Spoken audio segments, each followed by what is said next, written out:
and a shared passion for raising quality livestock. Each year, families, volunteers, exhibitors, and supporters gather to celebrate the dedication and determination of our youth. Whether seasoned participants or first-time exhibitors, these young individuals embody the values agriculture instills: responsibilities, integrity, perseverance, and respect. The friendships formed, lessons learned, and memories made here extend far beyond the show ring. Thank you for being a part of this long-standing tradition. Your continued support strengthens our agriculture community and helps ensure the future generations will carry it forward with pride. So if you can all rise, remove your cover, I'd like to hand the mic over to Kobe Anderson from Reardon, and she's going to give us our national anthem.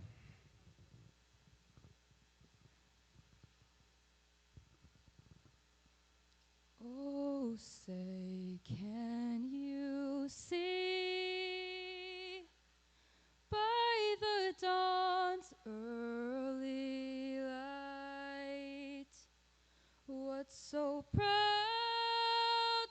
we hailed at the twilight's last gleaming, whose broad stripes and bright stars through the perilous fights o'er the ramparts we watched were so gallantly streaming.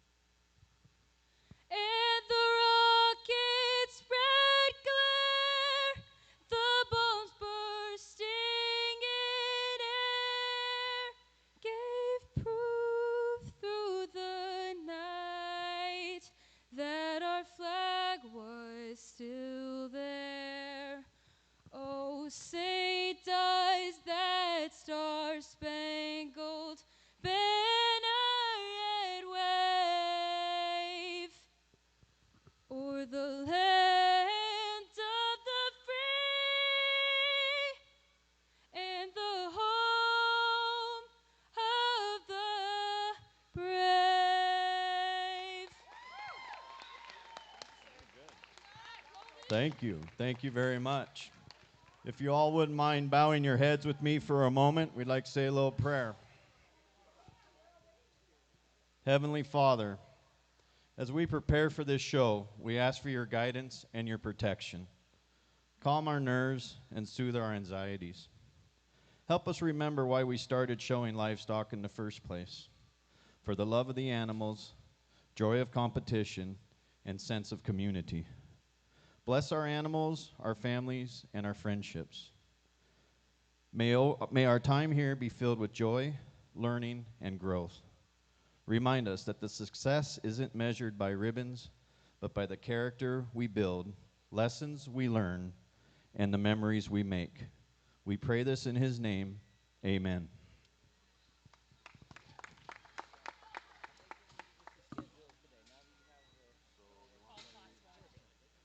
Calling Class 1, Class 1.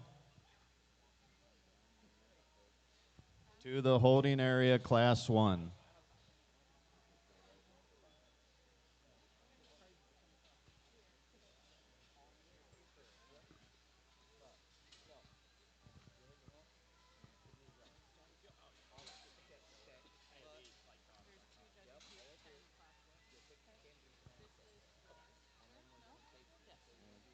Someone. Not mine, but it's all right. So yeah, you could start right now with as we start today. You just say that, and then I wouldn't read his bio till we have class one and everything. Okay. So just a little bit of house cleaning, guys. Starting here at 9 o'clock, we're going to do the FFA. It's going to be followed by 4-H. Division drives will immediately follow each division. The Gilt show will take place following the completion of the 4-H market show. And then we'll have the Gilt final drive will be directly following the last Gilt class. 6 p.m. tonight will be the hog final drive. And then over in the beef barn will be the 7 p.m. market drive located just to the east of us in the beef barn.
All right, guys, I'd like to introduce our judge.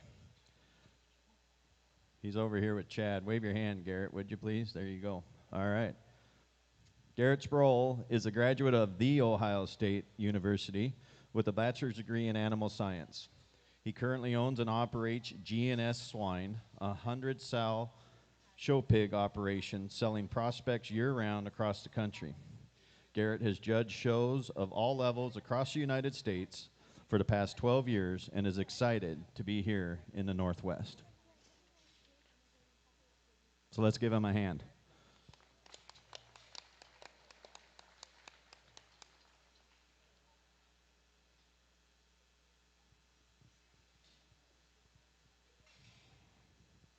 Class 1 Hampshire, we have Megan Schmidt, Chance Dagon, Miles Halling, Lauren Loomis, Cooper Watt, Sammy Tellison, Trent Halling times 2. And then you can call, say class 2, this is your first call to the holding. Class 2, first call to the holding area. Class 2, first call.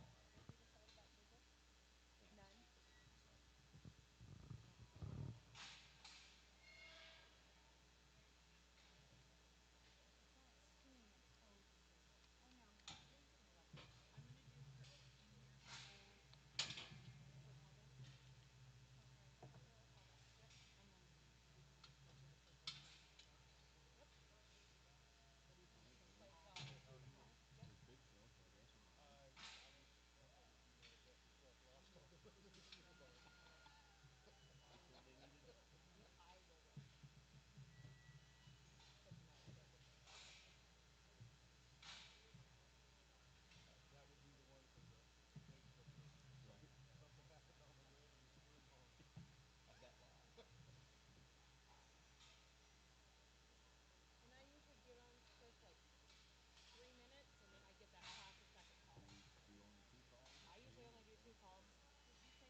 Class 2, second call. Class 2, second call.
Well, good morning, and certainly excited to be here to work through your FFA market hogs, and then I believe we go into your 4-H and then into your breeding show.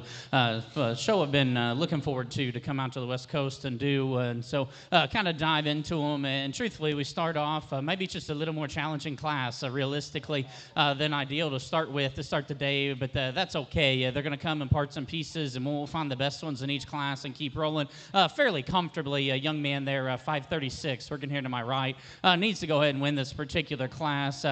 Simply put, that's the one that has the most muscle in this particular class. It's also the best built, usually a recipe for success. But if you get into that barrel, he's still stout about his mug. He's shapely and fresh enough on the top side of his skeleton, out of the back side of his blade. And he's the one that combines upper skeletal width. He's still got some width coming at you. He's still got some genuine shape to his cage. And he's easily far and above the best built one in class. Whether you want to talk range of motion, shoulder blade set, if you want to get nitpicky on that one, he excels the class in muscle in the same sense. To me, I need to crack him open in his chest. You've got to square him in his knee, tuck in right behind him. You've got to open him just in the seat of his pants as he leaves you, but a very well presented one. I think you need to find that one to start, and do so relatively easily.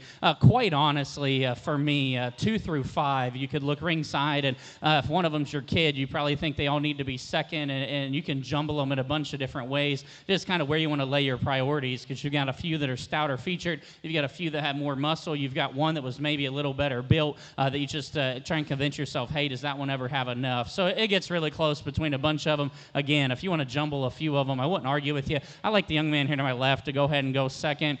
Elephant in the room, without a doubt, that Gilt has to be more comfortable in her shoulder blade up front. In the same sense, I think we probably won't talk about it a ton in this class because you can run into that same issue with several of them. I thought from her blade back is what allowed her to go second. She was shapelier about her loin edge. She was square out of the backside of her shoulder, and she actually handled on a wider hip and pin set and set it down wider than a few of the rest of them did. I thought young man to my left will be 3, young lady to my right will be 4. Young man's tall-shouldered, gives you an attractive look on the side.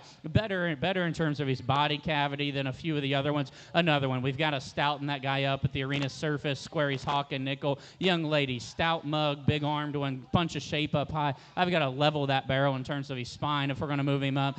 Drop the young man out there in 5. I thought a really well presented one from a skin and hair standpoint. And this is the one I said, this is why you could probably jumble a few of them up. That one's probably naturally the tallest shouldered and loosest hinged off of both ends of his skeleton in comparison to a few that go ahead of him. In the same sense, without question, he's the narrowest made one coming and leaving. He's the flattest one in terms of his mid-body.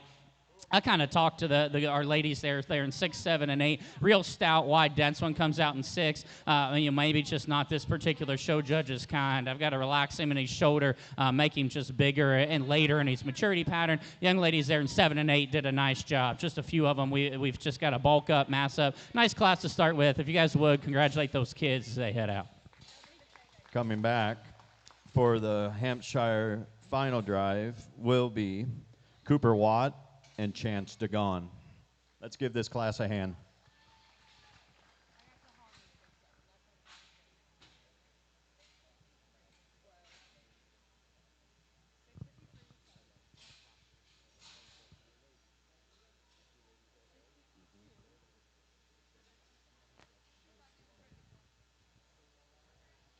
Now showing for Class 2 Hampshire, we have Leaf Dinger, Reagan Hayworth, Paige Cushman, Adrian Longstrom, Ty Voss, Aubrey Shover, Emery Lopez, and Addison Mathley Stricker.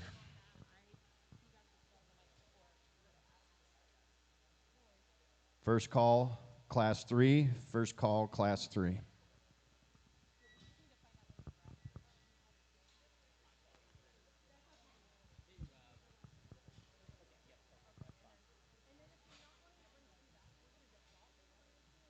Does that make sense?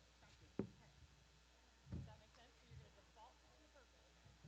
But if he doesn't want to, or if he wants three, he will start three. This is such a whatever you felt uncomfortable. We'll help. It's hard to automate that shit because they don't use the Danish system. So and then in any time, like, feel free to like fill filler with what we'd like to thank our volunteers, our sponsors. Okay, what's your step two? Okay.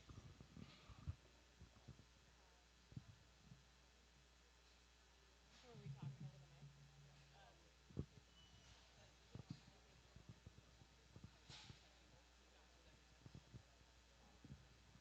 I'm stepping in here in just a minute. What are you?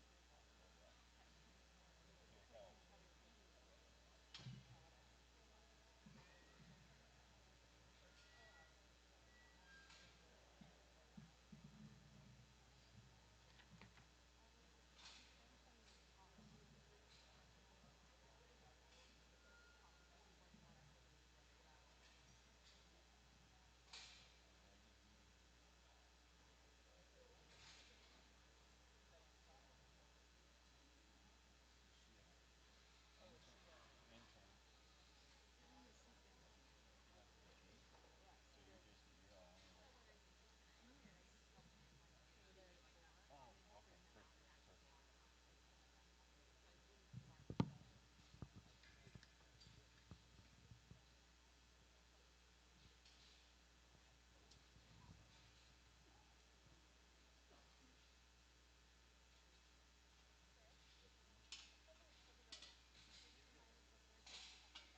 Little exhibitor reminder. Let's remember that your back tag number should match the tag of the pig that you're showing, and become familiar with which end of the barn is which.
We do have 2 interns helping throughout the next 2 days. Izzy Myers. Izzy, wave your hand. And we also have Reagan Reedy. Reagan, take a bow. And Amelia Ray. Where are you at? There you go.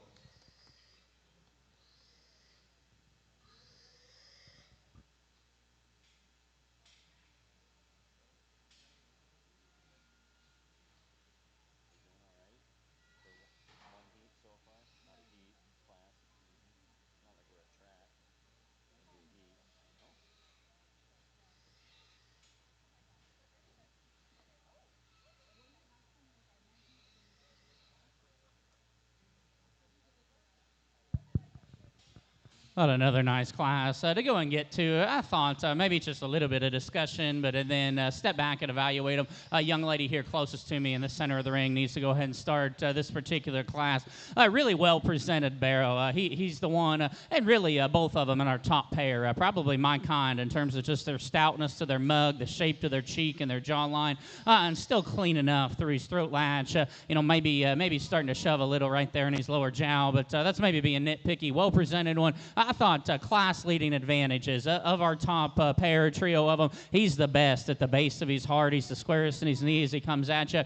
Get right in behind our top trio of them. He's the longest. He's longer hipped than the one that goes in second. He's squarer and cleaner in his joint work than the one that's going to go in third. And that said, he's not a build hog. He's still got natural shape to his cage. He's got a good shape and size to his form and his blade. I thought maybe the discussion, or just, I don't want to say a talking point, he's good up high in relation to the one that's going to go into second. He's nowhere near as expressive over his loin edge. He's not as just bold and descriptive and square out of the backside of his shoulder. That's still a very nice pig to go ahead and start. Young lady does a really nice job. Young man on the far side's barrel is going to go second, and kind of one of those ones where, truthfully, if you just look down on him in a holding pen, that one's view up high wins, and wins relatively quickly because he's without a doubt the biggest up high in terms of squareness of back, in terms of shape and roll to his loin edge. He's the most expressive and expansive in terms of his mid-body and his rib cage. I love the middle portion of that pig a whole bunch. In the same sense, it's either third of him on the front or the rear is why we've got to go into 2. He's the one that wants to funnel a little more in his chest. He's a little straighter in his shoulder. Step back off to the side from him. He's shoulder hipped, wants to be a little more robotic in his hinge motion. But man, that's a good power hog, stout mug, big, shapely, square kind of back. The young lady does a good job driving this particular barrel in 3, and I thought maybe from a first impression standpoint, he's maybe not as shiny or glossed up or fit as much as what that top pair of them are, just from a skin and hair perspective. I think once you start to evaluate that one, there's a lot of things in that particular barrel that I like. He's stout about his mug. He's big in his arm. He's probably as genuinely true in his range of motion off of both ends of his skeleton as any of them in this particular class. Kind of surprises you with the mass he has up high. In the same sense, he was the flattest bodied option of our top trio. Got a little off on his front foot there, and I think we can probably all see maybe the main issue. Tuck in right behind him. He's not only got some swelling going on both of his rear joints and rear hocks, he kind of wants to funnel and roll too much of his weight onto his outside rear hoof wall as he goes away. But young lady does a good job, some neat pieces. A young man ran into a nice trio of them, another well-presented one. This one, in terms of just market hog muscle, shape, and dimension up high, you have to appreciate this particular Gilt. She's got a neat kind of length of neck and head sitting on her. Kind of comes at a cost. Wants to be a little rounder in her muscle out of her hip, a little straighter out of her shoulder. We need to drop her flank and open her in terms of her cage if we're going to go ahead and move her up. You can kind of let out 5, 6, 7, and 8 down the line there. I thought another good group of them. Young lady, just a really solid type of barrel that's got some skull, has some muscle shape, not as much anywhere as the ones that go ahead of that particular barrel, whether you want to talk width or mass. Young lady, I thought the pair in 6 and 7 were very, very similar. Bold body ones that have muscle. They just both get too straight and uncomfortable up front. Young lady's got one that rounds out the class there, has some length this side. We just got to stouten that one up, make that one just a little more current for today's market hog standards. But good class of them. Congratulate those kids as they head out. Let's give a big round of applause for Class 2.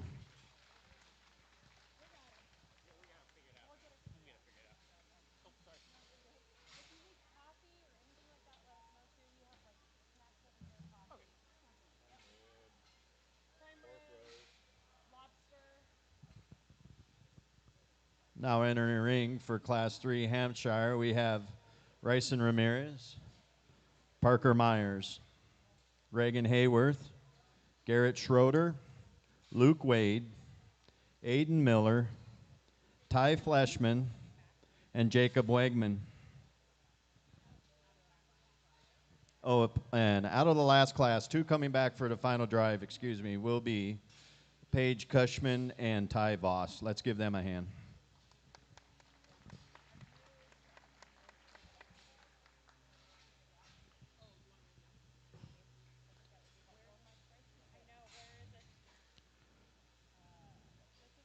First call for class 4.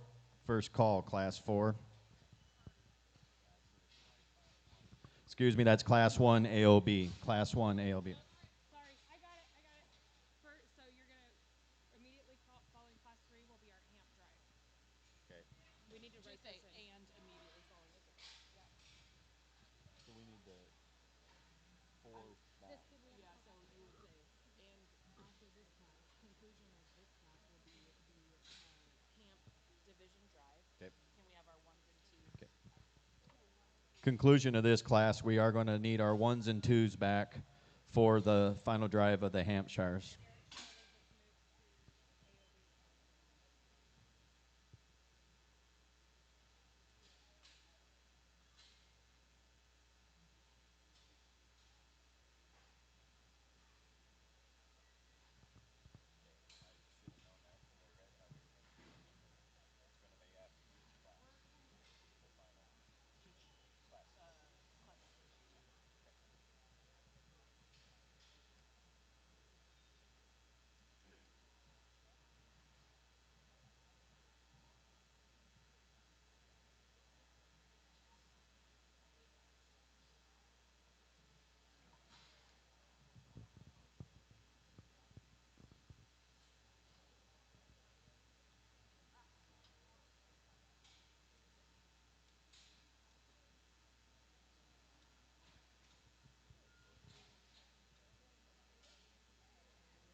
But what if we went to like here? And kind of go that way. I know it's kind of in the middle, but it'd be better than.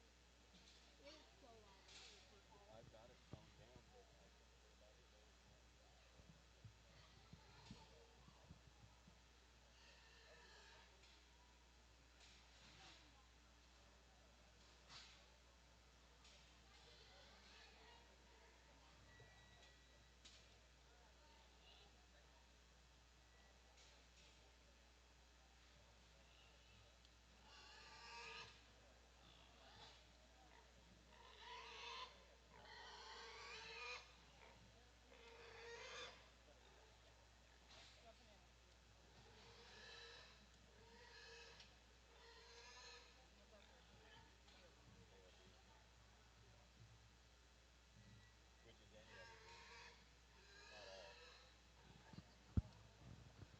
I think a lot of trade-offs amongst really the whole top end of this particular class, just kind of where you want to lay your priorities or what you want to do, because you probably got one that's honestly better built and more comfortable, that's too skinny.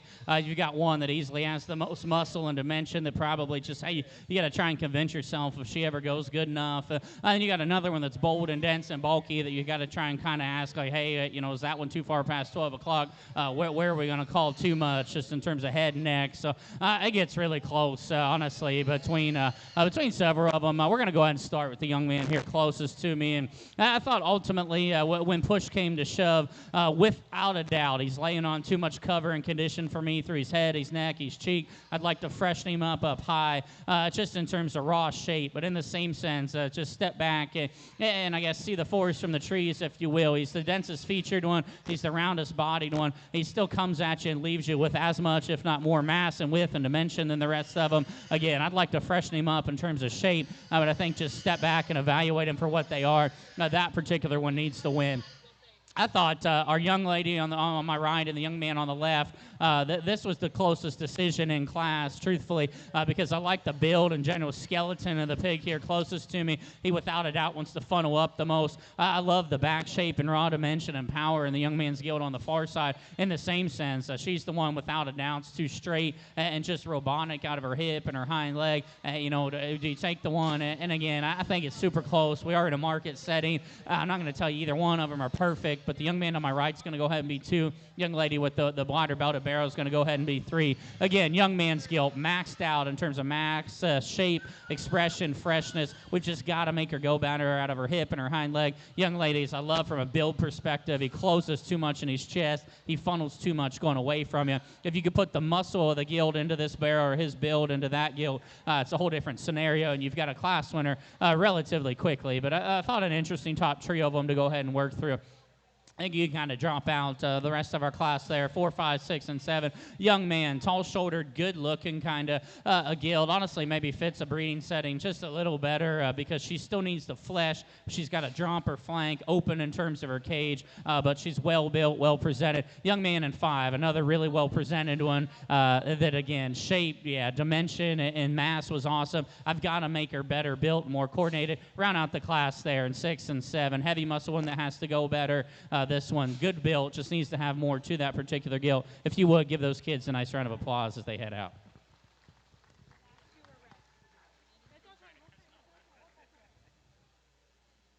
And winning third class Hampshire will be Ryson Ramirez and Ty Fleshman.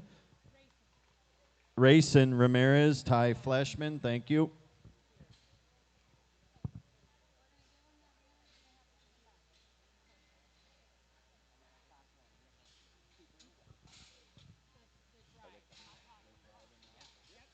Coming out for final drive for Hampshire is Cooper Watt, Class 1, Chance DeGon, Class 1.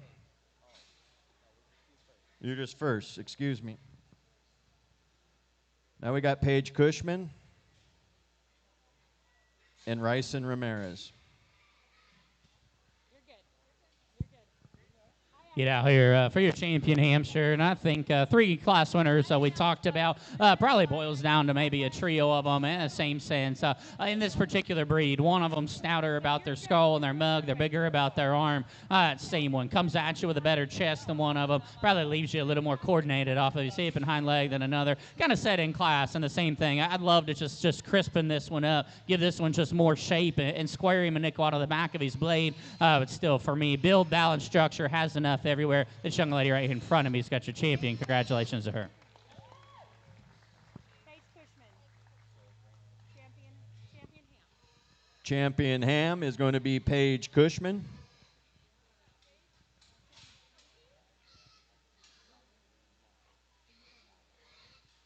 Entering the ring is Ty Voss.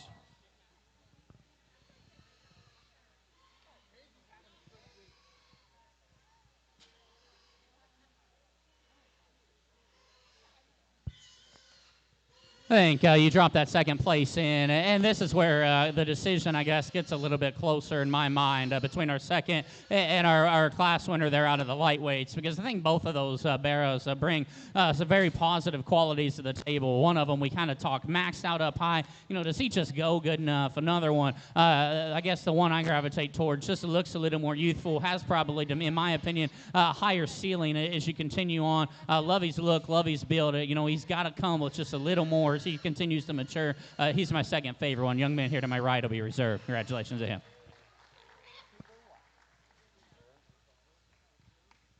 Reserve is Cooper Watt. Let's give Cooper a hand.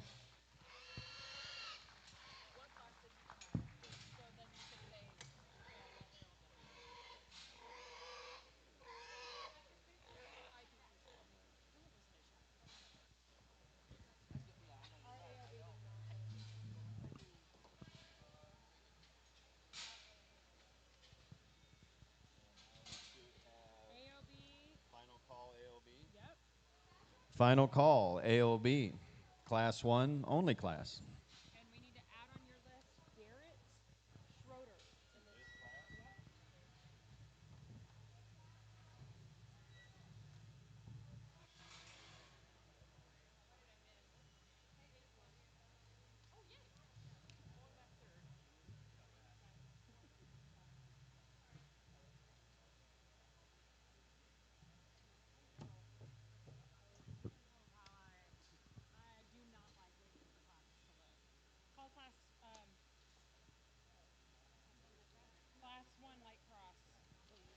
First call, Class 1 light cross.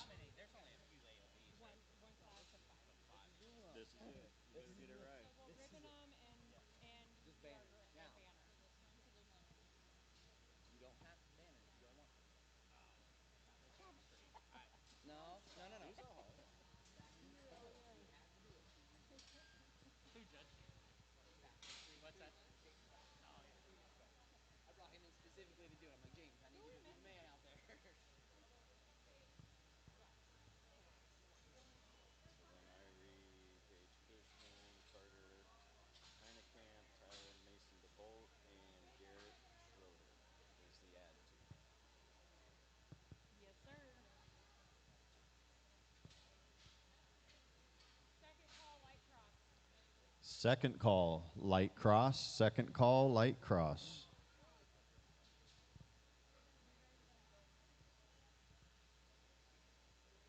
Class 1 AOB, we have Paige Cushman, Carter Ray, Tyler Heinekamp, Mason DeBolt, and Garrett Schroeder. Don't say it again. Just let me get it. I have for you. No, I need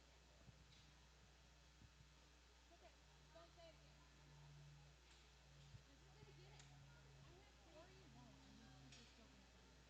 They're going to get money. Their kid does, and the grandparents. Well, then we're always looking for volunteers. They That's can my. come. They can come too. Well, we're always looking for volunteers. They were in Spokane, or Yep.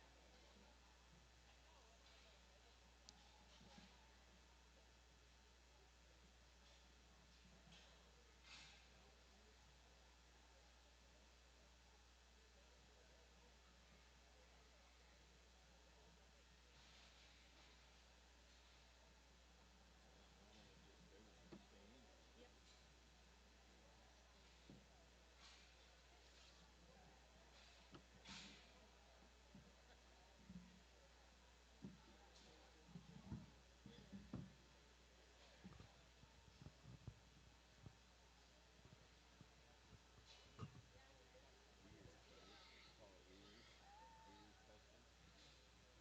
Weir's Custom. I know Casey. Casey, Weir's.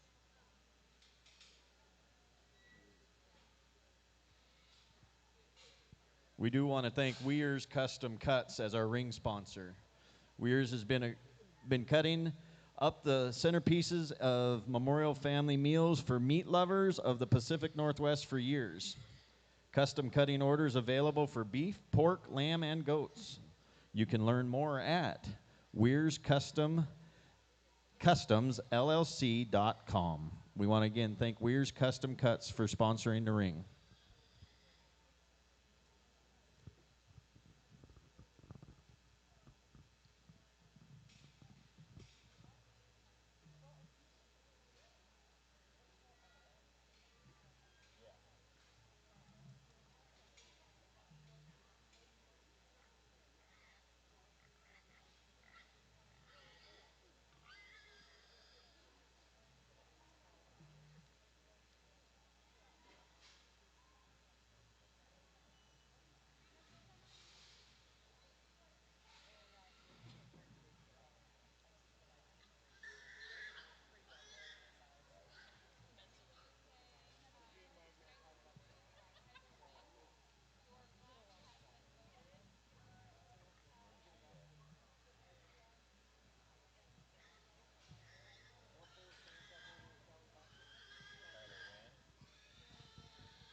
Tyler Wynn, your class is in the holding pens. You are needed. Tyler Wynn, your class is in the holding pens.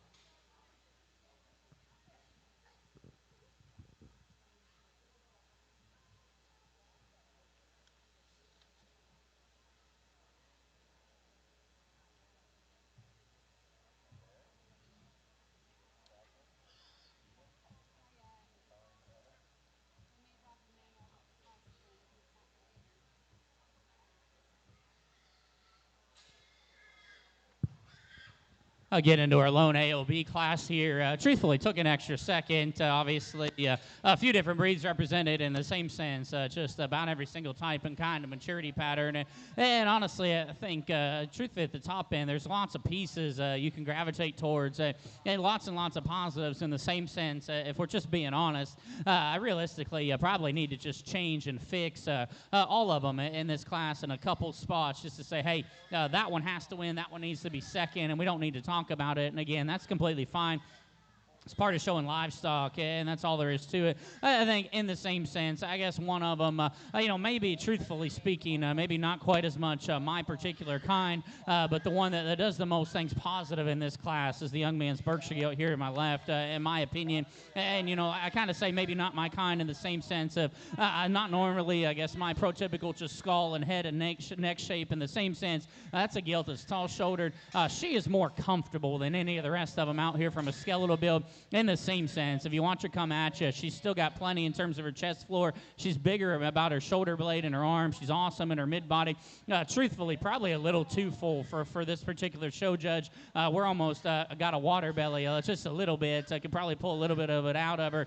But she's the one that best combines mass, dimension, shape, and still sitting on a comfortable skeleton. I'd love to make her stouter featured. I'd love to change the upper side of her neck and her skull. But when push comes to shove, I still think that one needs to go ahead and start.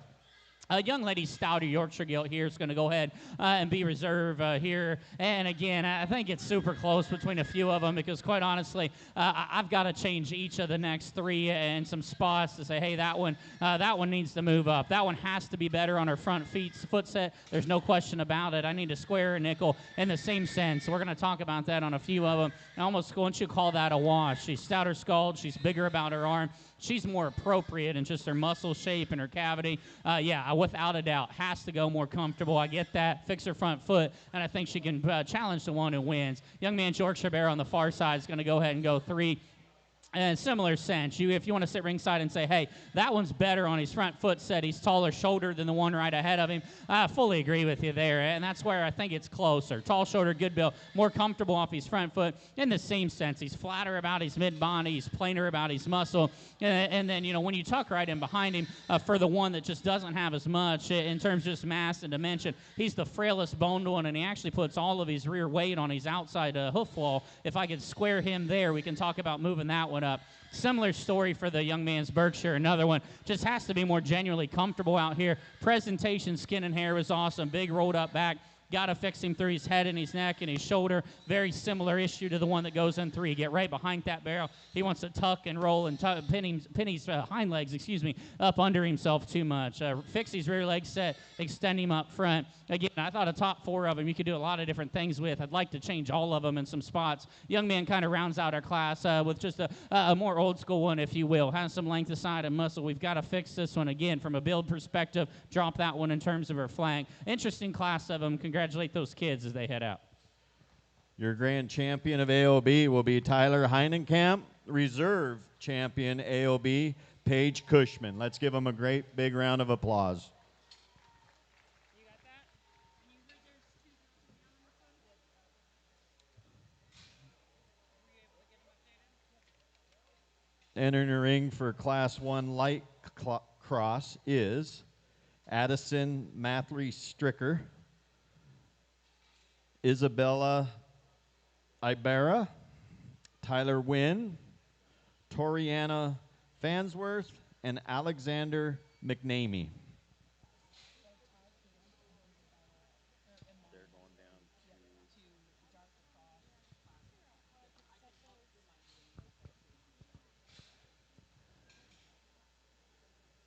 And this will be first call, Class 2 light cross. First call, Class 2 light cross.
get into your light crosses. A little more give and Calling take. Class 2 light cross. A little more give and take. And in the same sense, I guess the one that just has the most market hog fundamentals is the young man right here. So, mainly white, kind of speckle roan gilt.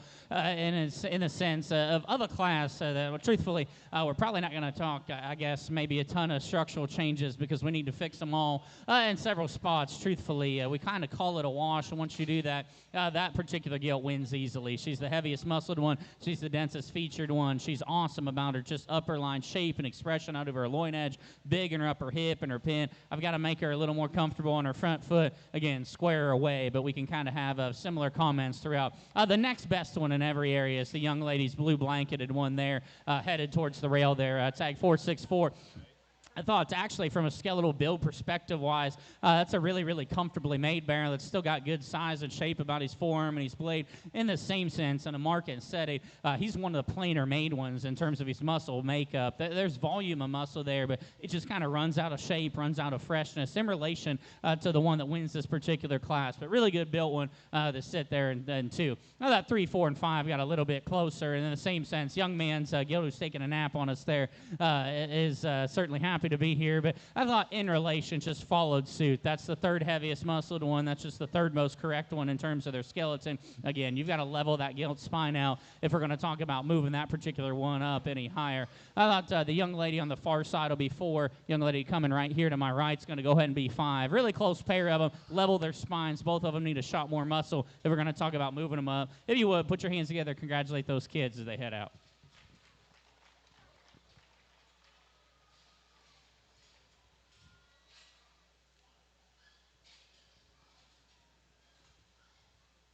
First call, Class 3 light cross. First call, Class 3 light cross.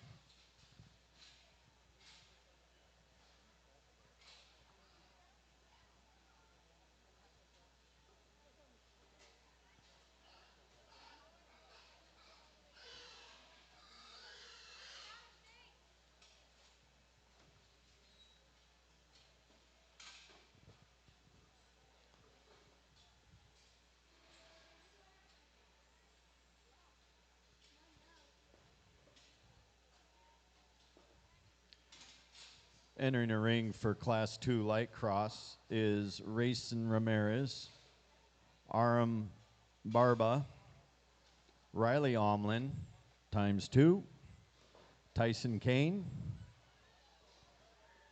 Jewel Malma, and Miles Halling. Okay, so we will have a drive. And right in here will be the light cross drive. Yep. Okay, Malva has 412 on. What's his extraction number? 469. Okay. What does she have on? She has 412 on right now. No, Jewel? Jewel? Jewel. The pig she has in the ring is 469. I don't know. I was It's trying to help her. 412 in this class. She's got the wrong pig. I don't know what her other pig looks like. Wrong pig. What's she have? Yep, 200. Wait, she's got 469 on, does she not? Where is she? She's got 469 on. What's the pig tag? What's the pig tag? My God. Some of these pigs are a little out of control. She's got the right pig. She has the right pig, wrong number. So we're good. Once again, exhibitors in the back, let's remember, tag number on your back matches the ear tag in your pig. Okay, I'm gonna write that here. 412. Okay, I misheard B-O-R-B-A. Okay, Borba, I appreciate it. Thank you. I'll try to get that right. Borba?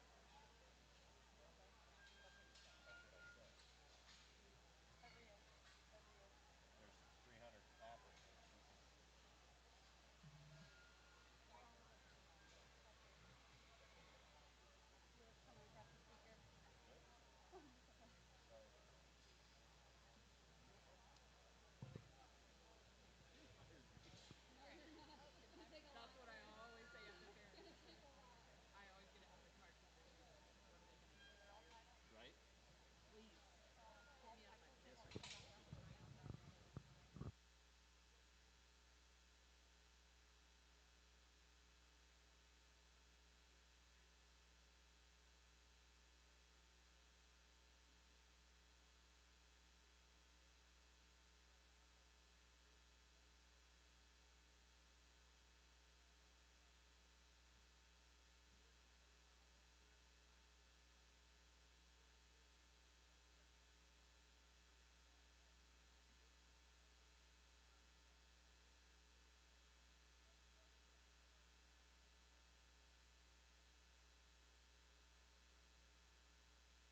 Class 3 light cross, you should be in the holding pens.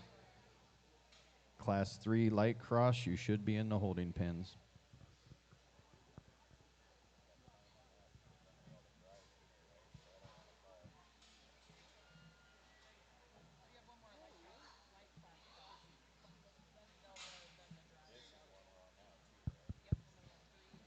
Go ahead and get into another class. Still some give and take, and I guess when you just step back, there's still one that needs to win. Young man's kind of blue blanketed Gilt here in the center of the ring is going to go ahead and win this particular class. Gilt has a lot of positive pieces in terms of just a bone and a foot size perspective. She's easily the most comfortable about her skeleton. Still comes at you with some width of the chest. Really, really good in terms of her mid-body, her fore-rib shape, her depth of rib and flank.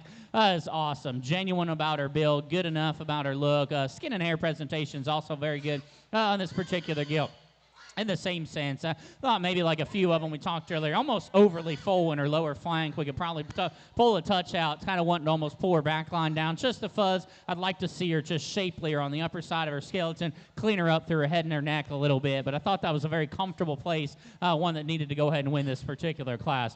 I thought relatively close between 2, 3, and 4 because they're very similar in terms of their type and kind of things that they do. I like the young man here in front of me to go ahead and go into second. And without a doubt, we're going to have to change some things about all of these in 2, 3, and 4. I'd like to change the head and neck assembly on all 3 of them, to be honest. Kind of blanket state on all 3 of them there because they're all maybe a little more forward. They're all a little just thicker on the upper side of their neck. I think you call that a wash on the 3. That one sat on the most comfortable hip and hind leg. He was the boldest in his upper hip. He was still the best and more level in terms of his top line in relation to a few of the others. I think our pair here in 3 and 4, again, closer, need to change them in the front third assembly. I thought the young man's was a nickel more genuine, just a little better right there in his mid-body and his lower flank than our young lady on the far sides was. Young man will be 3, our young lady will be 4. I thought very similar in terms of squareness of back and shape up high. I thought just the added body and flesh allowed that pair to kind of separate. I thought young man logically went into 5th. Just a good practical kind of market hog, has some skeletal fundamentals, has some muscle in the same sense like we've talked in some other classes. Not as dense, not as shapely, just not as much to that pig in relation to the 4 ahead. Drop out our young ladies there in 6 and 7. I thought another close pair of them. Hogs that just get a little longer body, just need to have more muscularity, more just genuine, just dimension to move up in a market setting. Good class. Congratulate those kids as they head out. Coming back to the final drive will be Miles Halling and Aram Borba. Let's give them another hand of clap. Clap, crowd. There you go. Thank you.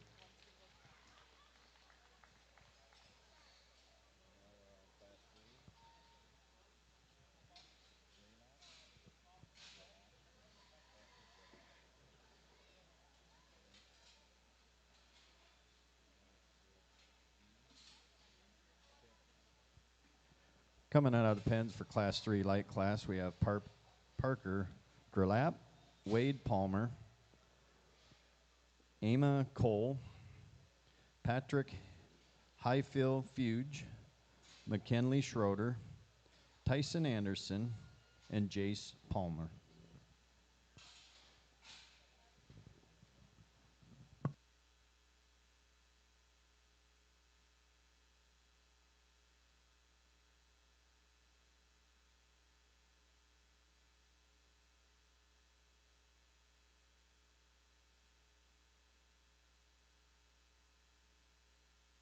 At the conclusion of this class, we'll have our final drive for the light cross. So we will need our 1s and 2s from light cross class 1, 2 to make your way to the holding pens.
What a nice class of them. Maybe one of the better, if probably the best class we've had so far today. Specifically amongst, my opinion, young man there in the middles, kind of blue-rumped one, needs to go ahead and start. And I think when you start evaluating this young man's pig, in common terms, you can side of this one in terms of just mass dimension, bulk. It's just market hog fundamentals. Whether you want to talk about how big he is out of the backside of his blade, he's still shapely. Awesome about his mid-body and his upper cage. He's still got depth of flank. He's probably the biggest in his upper hip and pin set that we've seen so far today, and yet his hip and his hind leg goes north and south, tuck in behind him. He's probably, one that just wants to funnel just a little bit on his back right. I'd like to square him on his back right foot, just a scotch, but man, he's bold about his chest. I thought that was a really nice place to start, without a doubt. I've got to maybe square him just a fuzz as he goes away. I'd like to elongate his length of neck, clean him up on the upper side of his neck, tighten his jawline just a nickel. But I thought a nice one to go ahead and lead. I think you could have some talking points with that one and the young man's predominantly white one here to my left, because this one in terms of height, the shoulder, this one in terms of length of neck, and that one in terms of just the tightness about his jaw and his cheek is more my speed and my kind. I prefer that one's just head assembly and attachment, honestly, more than I do the class winner in the same sense. Why does that one go second then? Just get on top of him. There's nowhere near as much pig there. He's flatter about his mid-body. He's not as robust in terms of his cage. Tuck in behind him. He just doesn't come at you or leave you with as much as what the class winner does. I still thought that was a really nice one to go ahead and go into 2. Horse of a different color, if you will. It's the young man's blue one here in 3. And that's a barrel that's really, really dense and stout about his feature. His height, the shoulder, and elevation at the point of his shoulder is awesome. It gives you a neat look on the side profile, level in terms of his spine. I love those things about him. In the same sense, almost looks just a little older and more mature, if you will. Doesn't have near as much shape as what our top pair does. And my main issue with this barrel is when you get right in behind him, he's got a big rear bone column, but he's actually almost wants to cowhawk just a fuzz, if you will. Still wants to push his hocks inward, where there needs to be more to his lower ham and inner stifle if we're going to talk about moving him up.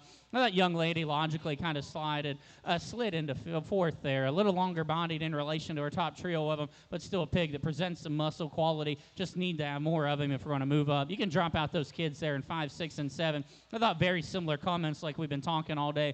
Quality animals that just need more, whether you talk bone, mass, or dimension if you want to move them up. Nice class of them. That was a fun top trio. Congratulate those kids as they head out. Coming back for final drive for light cross will be Jace Palmer and Wade Palmer. Let's give them a hand of applause, please. A hand of applause. I'm fine with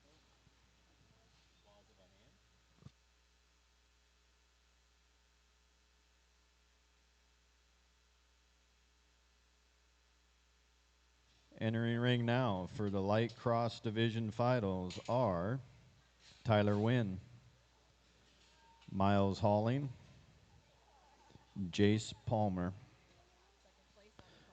Second place out of Class 2 is Aram Borba. Wade Palmer out of Class 3.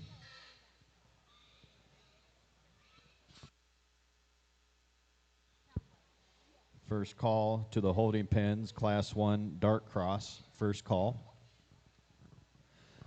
What a nice trio of class winners here for your FFA Light Cross Market Hogs. I thought, it gets close between a few of them. We talked kind of where we wanted to change each and every single one of them in relation. I thought, again, at the end of the day, Market Hog setting, one of them is just so much more appropriate in terms of their shape, their expression, their dimension up high.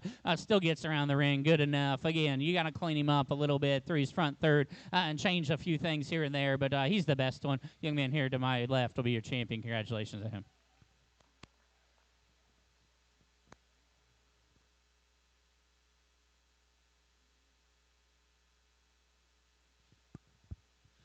Again, drop that second place one in. And again, I thought it was close between a few of them. The young man that wins Class 1, heavy muscled one, we probably just need to relax and reconstruct her a little bit. We kind of talked. The young man's blue blanketed gilt that wins Class 2, awesome in her body, comfortable in her build. She's one I thought, was almost a touch overly full. I'd said we'd like to just get more raw shape and dimension into that gilt, especially in a market setting. I think you bring the young man's second place one out, immediately jumps into contention in terms of one I probably prefer better in terms of just head and neck in relation to the others in contention. Actually, it was an advantage over the one he got beat by in class. And I think there was as much of that one in relation to your champion bringing him back out here. I'm very confident he's still the second best one. We'll keep that pair together. Congratulations to this young man.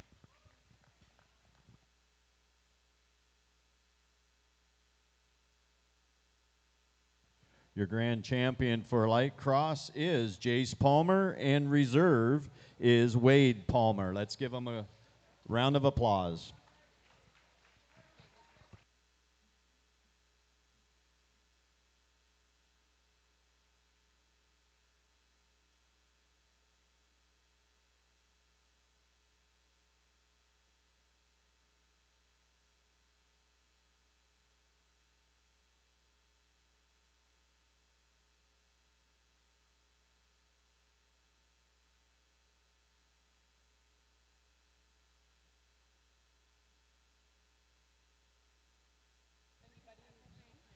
Final call, dark class 1. If you are in dark class 1, you should be in a holding pen.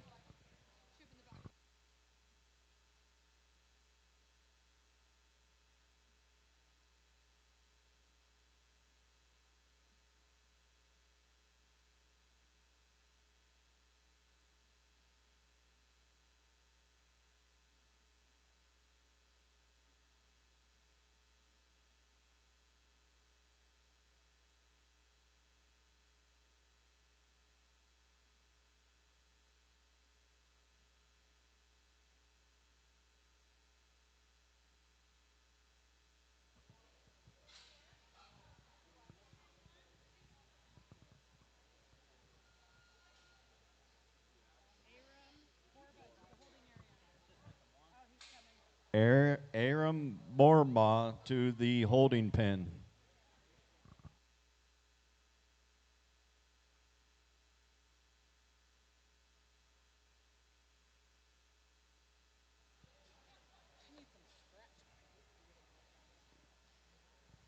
Class 2 dark cross. Start making your way to the holding area.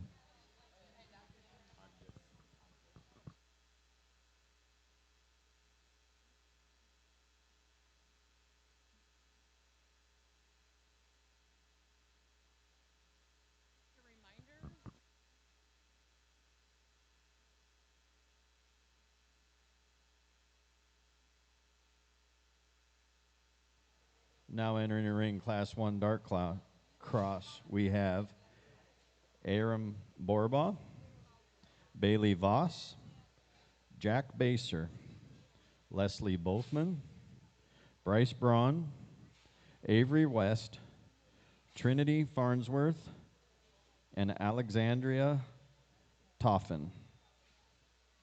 Also, Tyson Kane and Amani Hutchinson.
Just a reminder that we are using ringside seat. It is to be used to keep up to date with the time and classes. You can do that by scanning the QR code.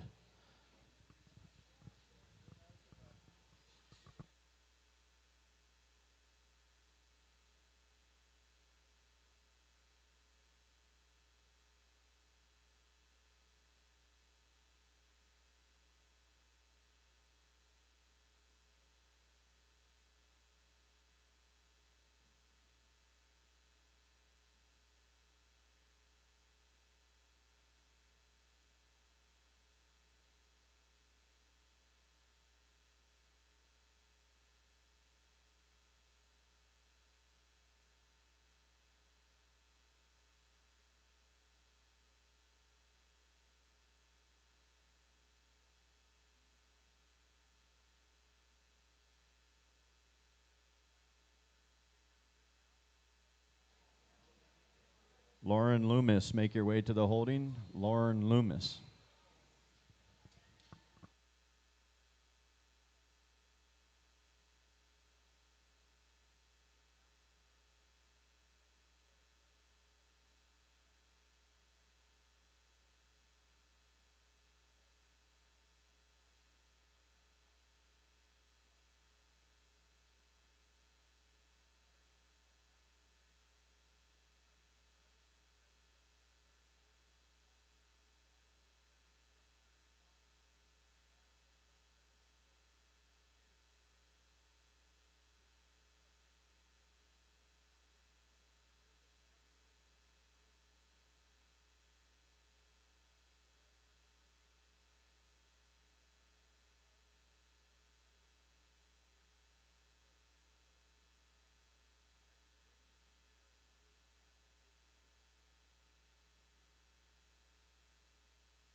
I thought a nice class to go ahead and start. Logically, young lady here closest to me with the painted up barrel needs to go ahead and start this particular class. I thought just from a basic fundamental standpoint, he's tall-shouldered, and for a lighter weight dark cross market hog, he's got some muscle and some shape up high, but in the same sense, he still comes at you with some chest width. He leaves you with some upper hip and pin. And far and above, that's best built one. He's the one that most combines just current show pig look that it still has a functional hip and hind leg. He's still laid back enough in terms of his shoulder. I'd like to see him probably just clip his head and neck and probably clip his back out a little bit. Would make him just look fresher from a lightweight perspective. Square him on his rear toes, just a nickel. But I thought a nice place to go ahead and start. I thought the young man's red roan one, without question, has to go better off of his rear reels.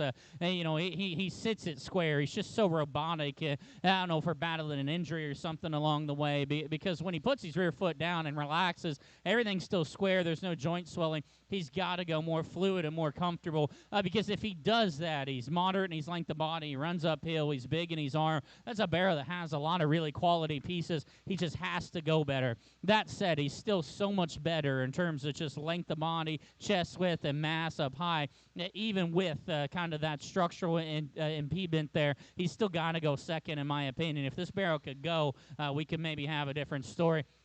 I thought young lady practically right here in the middle needed to go ahead and go 3 with the painted up barrel. Young lady on the far side with the Gilt's going to be 4. Not the barrel in 3. Just a little denser everywhere. He's better in his depth of flank, more opened up in terms of his mid-body. Not as stout mug, not as neat looking as the pair ahead. Young lady, tall-shouldered, real shapely one up high. Awesome in terms of just her muscularity on the upper side of her skeleton. Relaxer in her shoulder, dropper in terms of her flank. We'll drop that young lady out there in 5. I thought that was this one logically kind of rounded out your top 5. Height of shoulder, length of side was good. She was comfortable in her skeleton. Got a little plainer and frailer about her feature, but compositionally a very good pig. You can go ahead and let out those kids there in 6 through 10. I thought a group of them that were really well presented as a whole. Maybe just a few of them. We've got to fix a couple front tires there on the 1 and 6. A few others. Relax in their shoulder. Let them mass up a little more for a market setting. Good class. Give those kids a nice round of applause.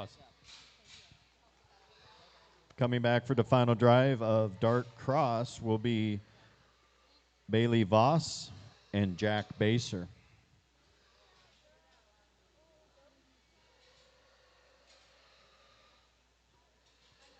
First call, Class 3, Dark Cross. First call, Class 3, Dark Cross.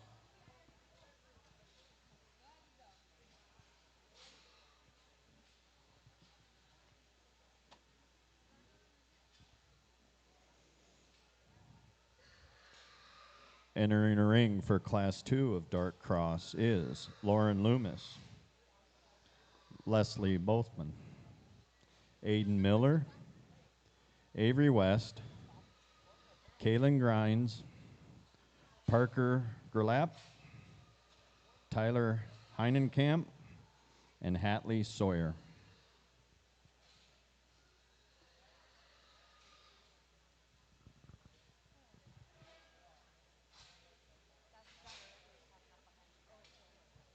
It was like giving me like I was like overstimmed by it.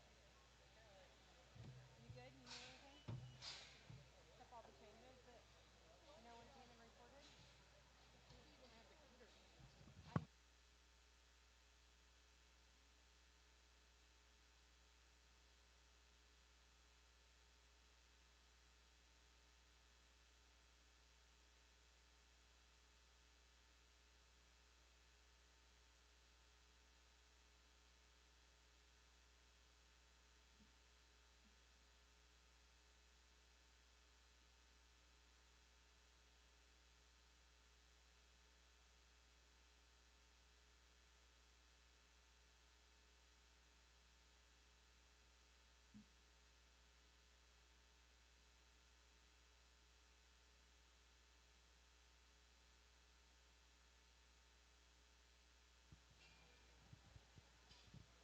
We do also want to thank our title sponsor for the Junior Livestock Show of Spokane, the Duke and Ruth Fetty Trust, and the Robert V. Baker Foundation. Again, our title sponsor.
Class 3 dark cross, you should be in the holding pen. Class 3 dark cross, you should be in the holding pens.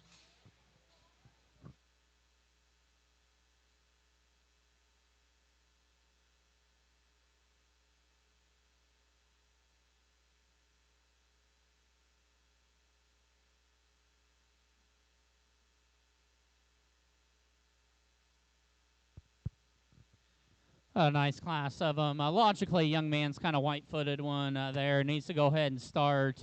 I'm not going to tell you maybe he's just perfect in terms of the relaxation of his shoulder. Just if he could just loosen and hinge the nickel better, because I think he certainly can in the same sense in this contemporary group. That bear wins and wins relatively easily. He's the boldest chested. He's the stoutest in his feature. He's the most intimidating about his mug. Big-backed one that's shapely, fresh, and rolled up high. That view looking right down on top of him is very impressive. Big about his upper hip and his pin. Young man's presentation on that particular animal is very good as well. Again, I could relax him a little up front. I could say, hey, he could probably just lengthen in his hip, change his hock joint, just a fuzz. But, man, bulky, dense, made one, really well presented. I thought a really easy place to go ahead and start this particular class. I thought I'd get a little closer from there. I like the young lady here to my left to go ahead and go second. And to me, that's just a good practical kind of bear. He's got height of shoulder. He has length of neck and look from the side. He's level about his spine, good about his body. He's comfortable. Is he anywhere near as dense, burly, stout-featured, or just shapely up high as the class winner? No, and that's why I go second. To me, that looks like a bear. If you could just get more roll and shape up high, I think that pig could be pretty nice. His build, his skeleton, his mid-body is very good. I thought that young lady did a good job showing as well. A young lady closest to me is going to be 3. Young man on the far side is going to be 4. I thought practically and logically lined up relatively easily in that order, in my opinion. I thought the young ladies in 3. Kind of followed suit to the bear that was in second there, even though she is a Gilt, obviously. But tall-shouldered, longer neck, same type of build and just look and just a frame score and size, if you will. Little flatter about her body, maybe not just quite as dense, but I thought that one was better about her rib cage. She actually was naturally more comfortable than the young man's black-headed one that goes there in 4. Longer-sided one, taller-shouldered type of barrel that's level about his lines. I've got to stouten him in his feature, open him in terms of his cage. I thought young lady that came out here in 5th, and I thought you could make a case for a few of them where it got a little closer. I thought this one just brought more from blade to hip, and by that I mean out of the back of his blade in terms of his depth of flank and his cage and shape. His body composition allowed him to slide up into that 5th spot like we've kind of talked all day. There just needs to be more of him everywhere if you're going to talk about kind of running with a few of those other ones. Awesome, shapely, hairy one here needs to relax in terms of its shoulder. Our young man and young lady that round out the class, a pair of kind of longer-bodied ones that just need to bulk and mass up in a market setting. Another good class of them. Congratulate those kids as they head out. Coming back for the final drive of Dark Cross will be Tyler Heinenkamp. First call, Class 4, Dark Cross. First call, Class 4, Dark Cross.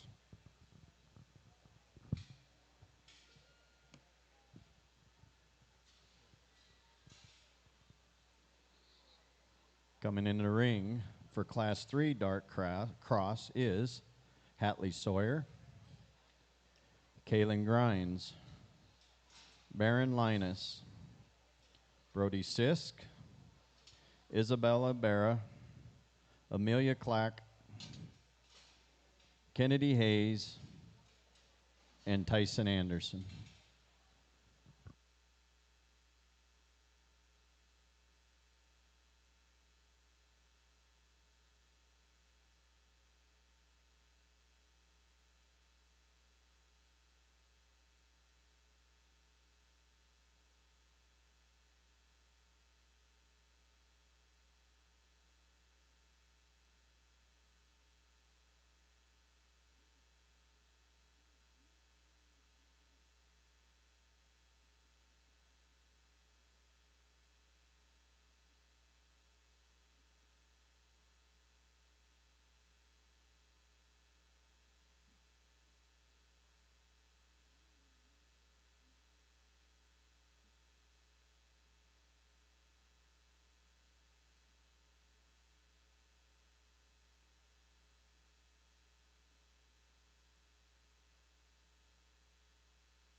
Class 4 Dark, you should be in the holding pens. Class 4 Dark, you should be in the holding pens.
I thought another nice class. Non-negotiable young man's calico here to my right. We penned up. Needs to go ahead and start.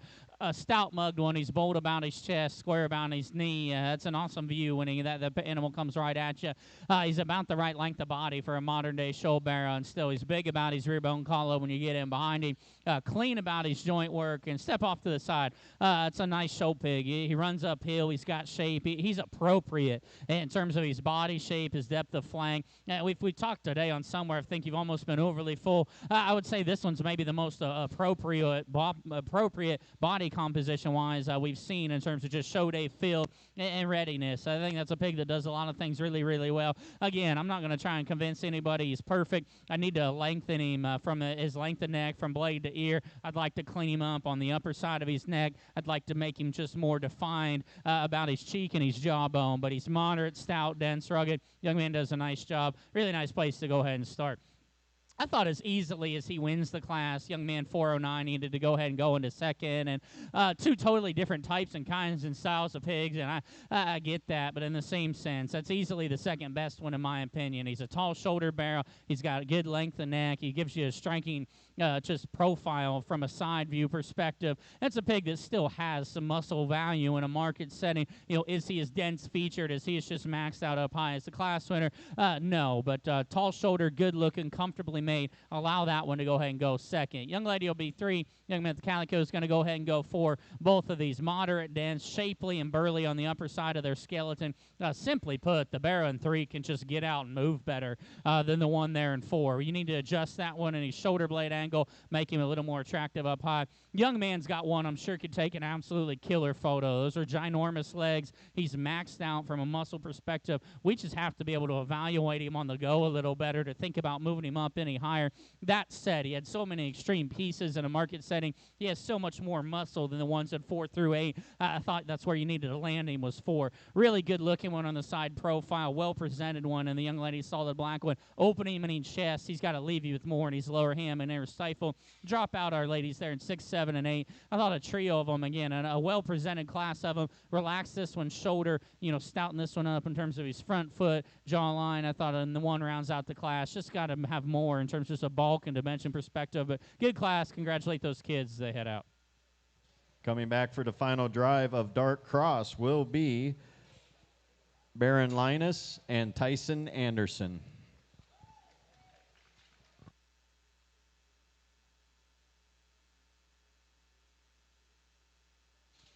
Entering the ring for Class 4 Dark Cross will be Jace Palmer, Carter Sexton, Chance Dagon, Wade Palmer, Hadley Watt, Carter Ray, Hunter Torben, and Sammy Tellison. First call, Class 5 Dark Cross. First call, Class 5 Dark Cross.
We do want to thank all of our FFA advisors and 4-H leaders.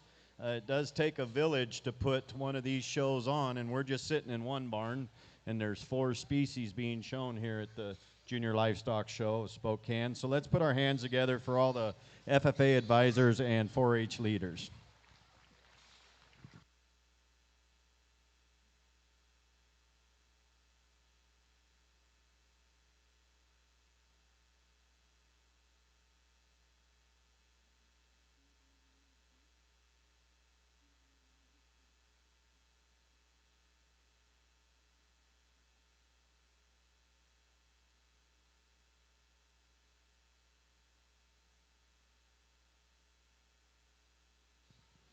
Class 5 dark, you should be in the holding pen. Class 5 dark, you should be.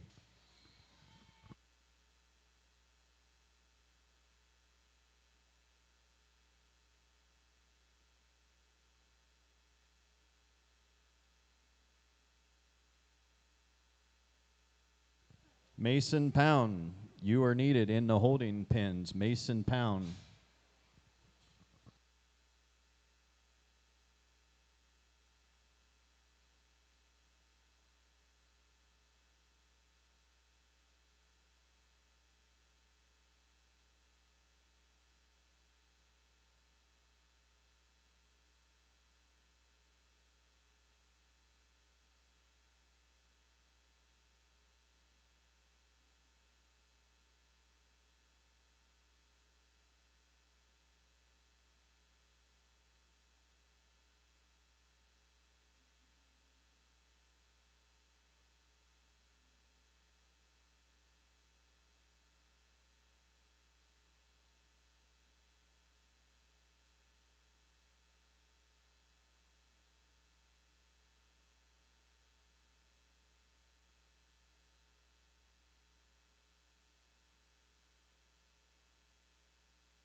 I thought a really nice class of them, far and above easily the best class we've had so far today. There was honestly pigs 5, 6, 7, 8. This class would probably be first and second in about most of them, most of the rest we've had today. But I thought ultimately the trio I penned off quickly are still the same trio I kind of gravitate back towards. And all 3 of these animals bring a lot of positives to the table in the same sense. The longer you evaluate them, look at them, and not that we've drove them all that long at all, pretty confident the young man on the far side needs to go ahead and win this particular class. And I think once you just get into the livestock and start to break them down for what they are, and just, you go to your chalkboard and say, hey, which ones just do the most good? This one to me is the best in his chest floor, the base of his heart, the squareness of his knee when he drives right at you. He's the best one when you get on top of him in terms of not only expansion out of the backside of his blade, but freshness down his loin edge. I'm not going to say he's just the most rolled up, but freshness fits body cavity. His body shape's awesome, comfortable in terms of his skeleton, good about his look through his front end. He's maybe not just as exotic in his length of neck as one, maybe not as stout in his mug as another. That's where you can maybe say, hey, I could change him just a little bit, just from blade to ear and length of neck. But, man, I thought that was a pig that done a lot of things really well. Kind of needed to go ahead and start. I think when you start getting into 2 and 3 is where your discussion is, because I think there's pieces of both of those that I really, really like. Ultimately, push comes to shove. I like the young man's calico to go ahead and go 2. The young lady over there on my right is going to go ahead and be 3. And I thought, I thought of a trio of them or a pair of them there in 2 and 3. Young man's in a margin setting just had so much more to him, not only in terms of just arm size, but in terms of shape and freshness up high. That's a big back, ditched up one that's stout about his mug. I'd like to maybe just loosen him ever so slightly. And I think where it gets hard is because if you talk about height of shoulder and length of neck and an attractive side profile, I absolutely love this one's front third.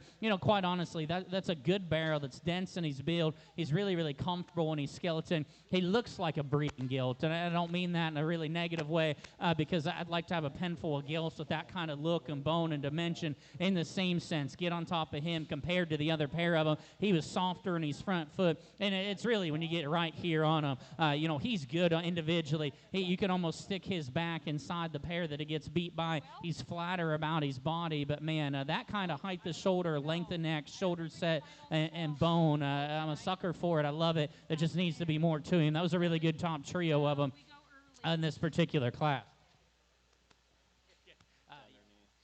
I thought, sorry guys, I'm trying on this ribbon thing. It keeps throwing me off. I promise I'll remember them eventually. But I thought, again, you keep coming on the high quality ones. Incredibly well presented one. Neat looking, stout about his mug. I thought this one actually you could make a case and say, hey, that one's better in his mid body. That one's shapelier up high than what the 1 and 3 is. And I think you'd absolutely be right in the same sense. He was just a little shorter coupled out of his hip and his hind leg. Maybe just a little more restricted in range of motion. But man, hairy, dense, well presented. You can drop 5 and 6 out together. Both of those young men did a very good job driving them.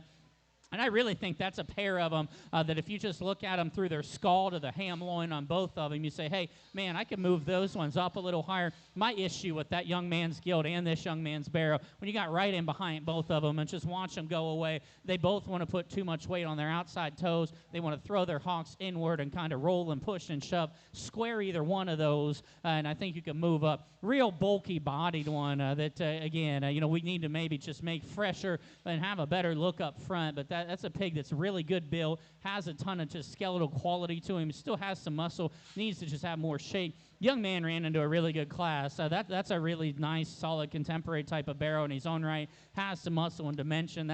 We've seen a lot of barrows like that be 3rd or 4th in a lot of other classes. Good group of them. Congratulate those kids as they head out.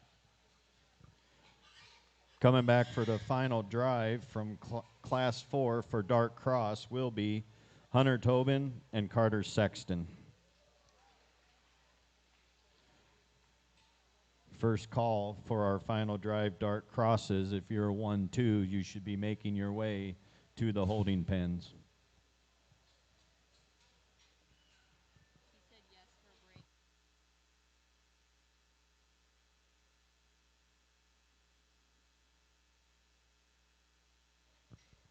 Entering ring for Class 5 Dark Cross will be Cameron T., Kyle Toffin, Parker Myers, Cooper Watt, Ty Fleshman, Cameron T. again, Carter Sexton, and Madison Pound.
What a nice class. A nice trio of them. My young man here closest to me needs to go ahead and start this particular class. I think a good kind of show barrel in terms of just being rugged about his arm and his blade. He's the right length of body. He's good about his shape up high. And still, for this one that is rugged, he actually has natural length of neck from blade to ear.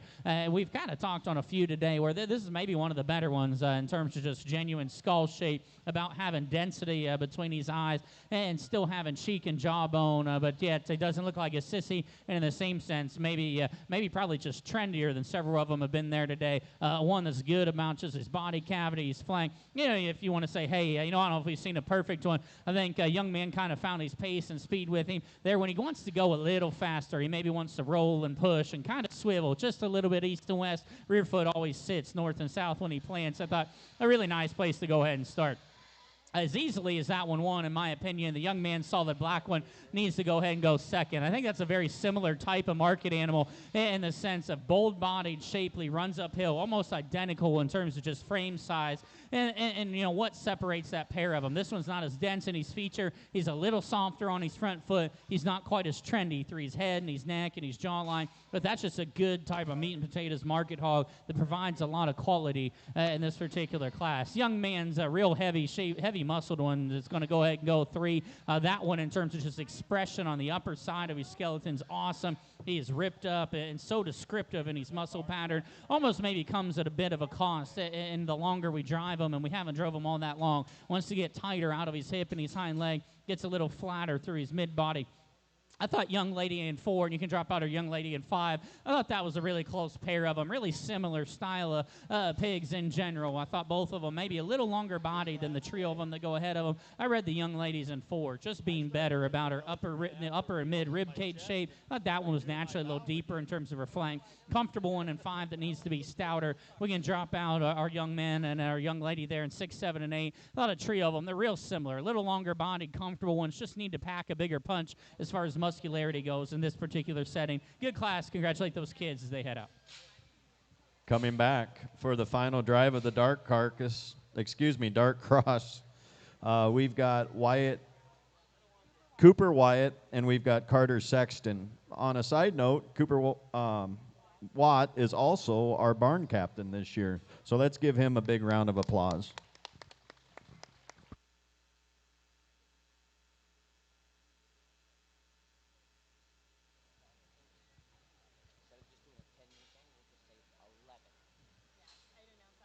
So one announcement before we get going here. We are going to start 4-H after the final drive of the dark cross at 11 o'clock. 11 o'clock. And now entering ring from Class 1 dark cross is Bailey Voss, Jack Baser. Class 2 is Tyler Heinenkamp. Class 3, we have Baron Linus, Tyson Anderson. Class 4, we have Hunter Tobin and Carter Sexton. Class 5, Cooper Watt and Carter Sexton.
Just want to remind you that tonight at 6 o'clock here in the swine barn, we will have our hog final drive, starting with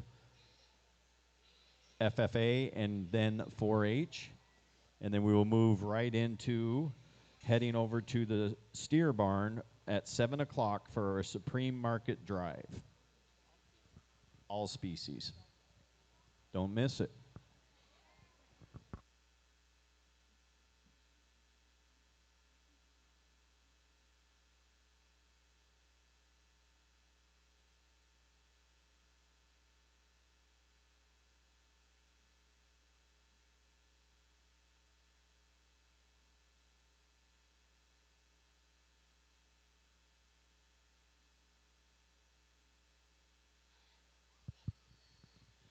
A really nice drive here in your FFA Dark Cross, and I think without question the most competitive division. We obviously haven't got into your 4-H show yet, but the most competitive division amongst the FFA show. I thought 5 class winners that do some things really well, and take nothing away from our young lady and young man there that win the first 2 classes. I thought those both logically won their classes, and they still provide tons of quality out here in your final drive. I think the 3 in contention are our 3 young men here with the 3 heavyweight barrows, and I like things about all of them. And I've always been one. I've sure never seen a perfect one. Certainly haven't raised one, but I think all 3 of these, just real quick, how I see them, so you know where my head's at. I think they bring so many positive things to the table. I thought that young man's Calico, in terms of stoutness of mug, foot size, that is a big arm, big bladed one. He's big in his rear bone. He's got a monster chest as he comes right at you. Dense in his feature. I think everything just sits square. That one's really, really good on the upper side of his skeleton in terms of just being square and massive. Maybe he's not just maybe as grooved up as 1 or 2 of them. I thought, we kind of talked in class. I'd like to reconstruct his front third a little. He's shorter about his neck length. He wants to get real thick on the upper side of his neck. And again, we haven't drove these things all that long. He's starting to you start to question, is he too robotic in terms of just his hinge motion out of his hip and his hind leg?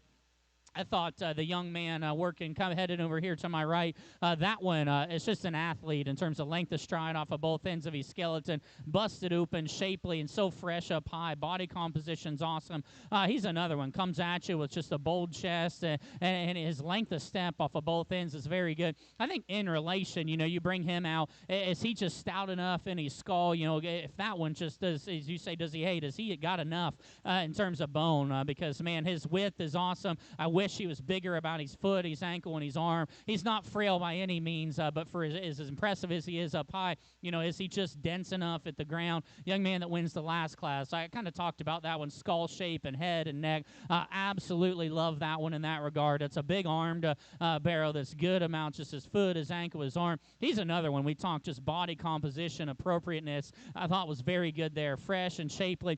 Kind of talked maybe in class, and they found their groove. Every once in a while, wants to just be just a little swivel out of his hip and his hind leg, and it's not bad. Length of step's fine, and he lands square. It's just maybe a talking point. Is he just as burly and opened up in his chest coming right at you as 1 or 2 others? So that's where I see them all. I think they're all 3 really good. One of them's more my kind. Help me congratulate the young man right here. I'll have your champion. Congratulations to him.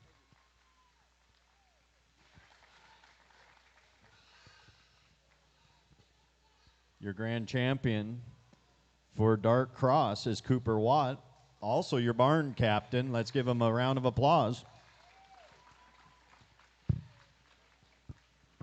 Drop that young man's black one in. We just talked, and I thought that was another one that comes into contention. It's still between the other pair of them out there, in my opinion. One of them's just more athletic out of their hip and their hind leg. That same one's just more appropriate, in my opinion, on length of neck and just what we're doing on the upper side of our neck. I like the young man there on the far side's belted one to be reserved. Congratulations to him.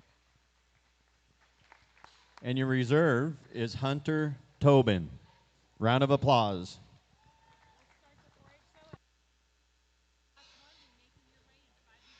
A reminder, we're going to take a little break. We'll start 4-H at 11 o'clock.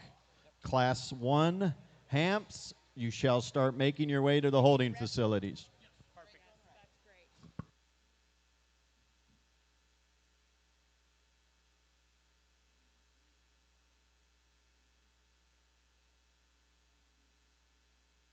Reminder to you 4-H exhibitors, we need to have your back tag match your ear tag.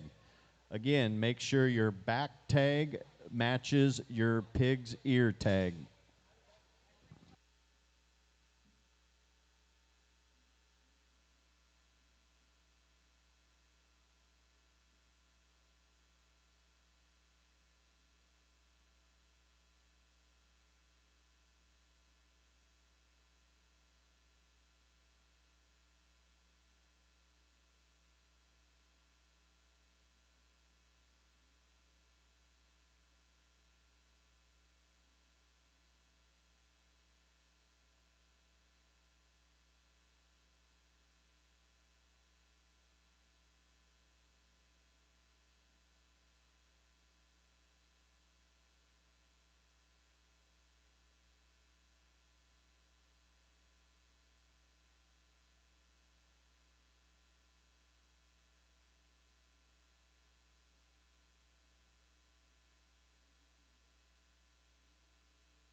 Class 1 to the holding area. Class 1.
He knows exactly how long we were at weigh-ins, how long Okay, per no. animal. He reports it No, all I don't back know to about us that. at the meetings, and everyone's like, okay, like nobody cares except him. I did at 208. I started recording times because what they were asking me to do was completely unreasonable.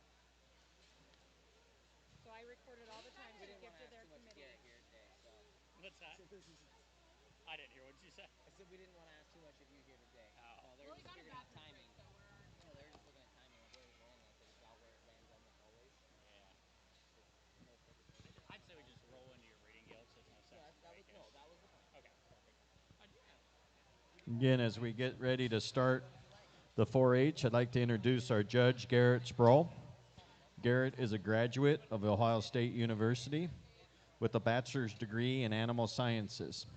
He currently owns and operates G&S Swine, a 100-head sow show pig operation selling prospects year-round across the country. Garrett has judged shows of all levels across the United States for the past 12 years, and he's excited to sort hogs here in the Northwest. So let's give a big round of applause for our judge, Garrett Sproul.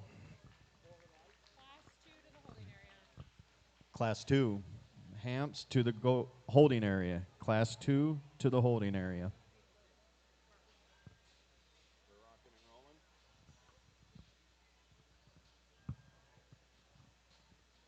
Class 1 Ham, Class 1. Into the ring is Emma Lewis, Cohen Howard, Candace Eider, Emma Lewis again, Catherine Roberts, Sol Scott, Haley Haggard, and Hadley Hudkins.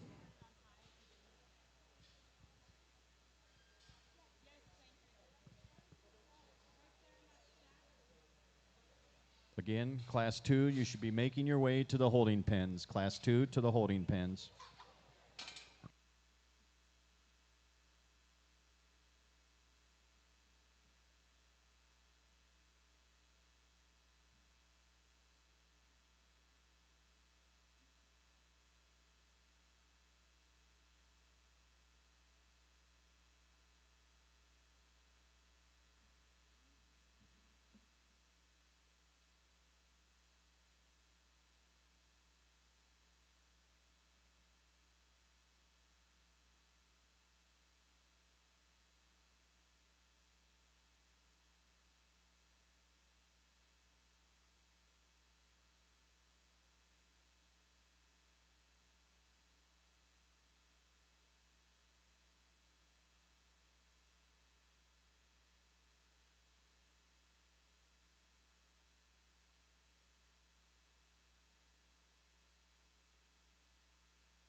Get started in your FFA show. Young lady in the long sleeve black shirts got your logical class winner in this particular class. Tall shouldered barrow that's square in his chest and knees. He comes right at you. Paints an awesome look on the side profile. Tall shouldered, really long neck, but still has stoutness of skull. His shape up high, his body cavity and dimension matches where we're at from a weight perspective. Really, really comfortable out of his hip and his hind leg. Maybe just not the most massive one we've seen in terms of just raw back shape or width, but man, everything fits, blends, balances for this size. I thought that was a really nice place to go ahead and start. Young lady in the short sleeve black shirt there with the darker pigmented barrel needed to go ahead and go into second. And maybe one of those ones, I think a clip job probably helps his freshness through his front third, but get past that. I loved his skull shape and density. Was big about his arm. He's got raw expression on the upper side of his skeleton. I thought he was probably just better in his body composition, a little more coordinated on his hip and his hind leg in relation to the few of the others. I thought that was a really solid pair of them on the top. I thought our young ladies in 3 and 4 got relatively close because I think a Gilt and a barrow that are probably more similar than they're not in terms of elevation, height of shoulder, length of side. I thought the young lady in kind of the loud marked shirt there on the far side's Gilt just has more in terms of her mid-body or cage or lower flank than what our young lady there's barrow did there in 4. Because I thought, honestly, past that, very, very similar pair of them. There was just more to the one there in 3. Young lady in 4 does a really nice job as well. That's a barrow that just needs the flesh and math. We can kind of drop out 5, 6, and 7 there. Not all 3 of those kids were doing a good job. And I thought a very close trio of them again as well. Just pigs that bring some positives to the table. There just has to be more of them in a market setting, whether you talk muscle or dimension. Good class. Congratulate those kids as they head out.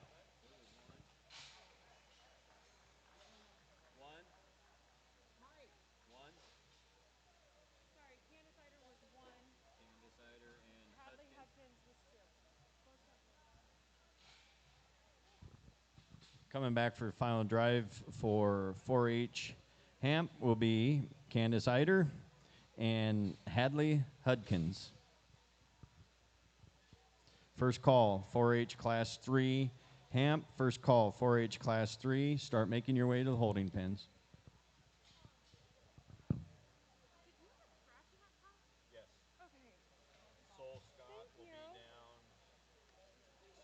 to AO or AOB. No one had told me that, and I'm like, yeah, did I Sorry. mess something up? I only Sorry, had Chad, 7. you're halfway through. And then we have another one. Do you want me to write it down? Yes, please, ma'am. Yeah, Addison Miller is going to be in this class. Addison Miller should have been upper. And showing in Class 2 Hampshire, we have Cade Wolf, Georgia Gray, Justice Haffer, Ryder Voss, Jackson Garrison, Dessa Mangus, Benjamin Graham, Lily Hoffman, and Addison Miller.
Class 3 Hamps. Class 3 Ham, you should be moving to the holding pens.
What a good class of them here. A little more challenging class, quite honestly, than maybe a few that we've had, because I think you've got 4 of them left out here that all 4 do some things really well. And it's one of those classes, maybe we've had a few of them before, where you just need to kind of change each of them in a couple extra spots just to say, hey, that one has to win. We don't need to talk about it because I think it's close. You've got one.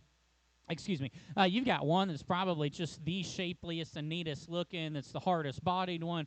You've got one that's just the freshest and most expressive up high that really wants to kind of labor off of both of his front feet. You've got one that's awesome in terms of his body cavity that maybe wants to lay on more condition at this particular weight. And it's another one maybe wants to labor off of his front foot. And you've got another one that's awesome in terms of his build. You just sit there and say, hey, does that one just have enough in terms of mass and shape and freshness?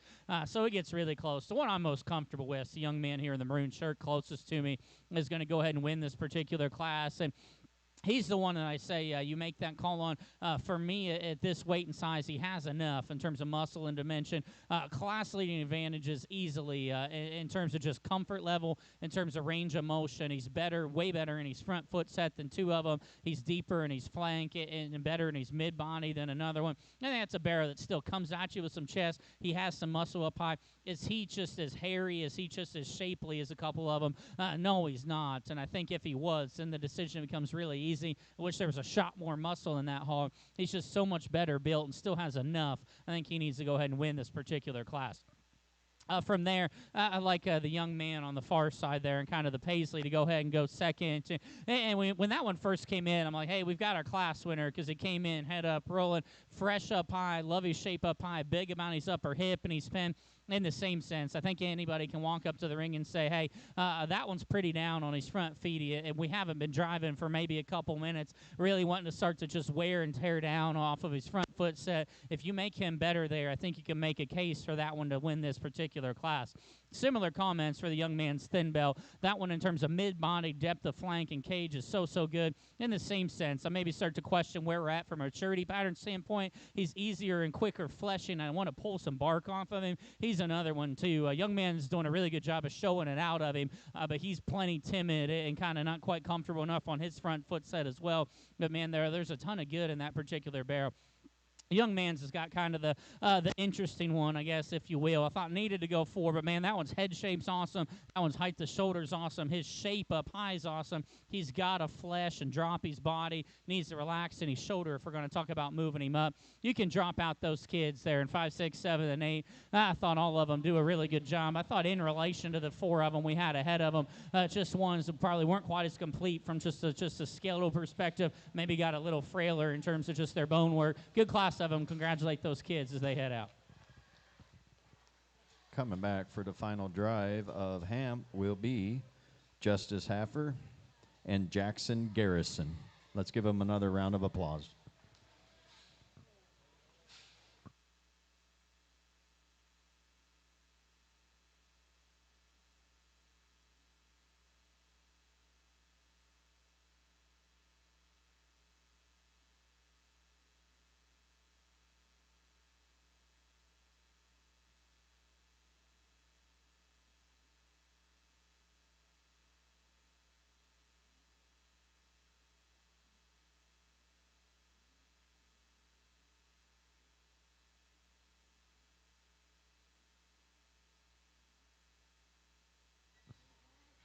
Entering the ring for Class 3 Hamps are Hunter Hoffman. We have Sierra Blankenship, Chance Lee, Lily Clements, Hunter Hoffman, Aubrey Ray, and Felix Villa. Class 4 Hamp should be making their way to the holding pens. Class 4 to the holding pens.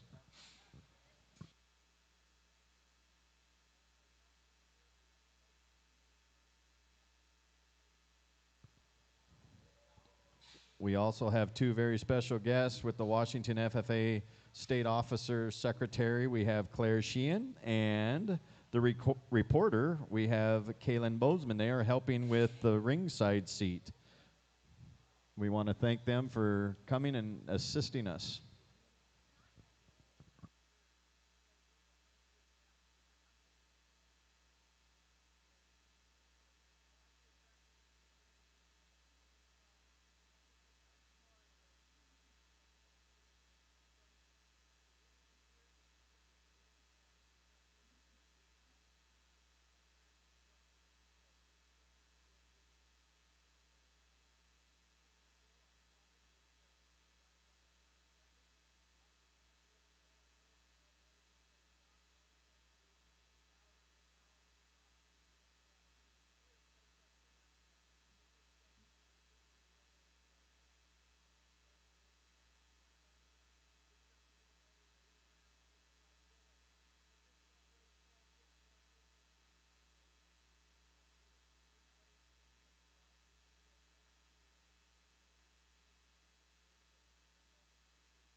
Class 4, Hamp, you should be in your holding pens. Class 4 should be in the holding pens.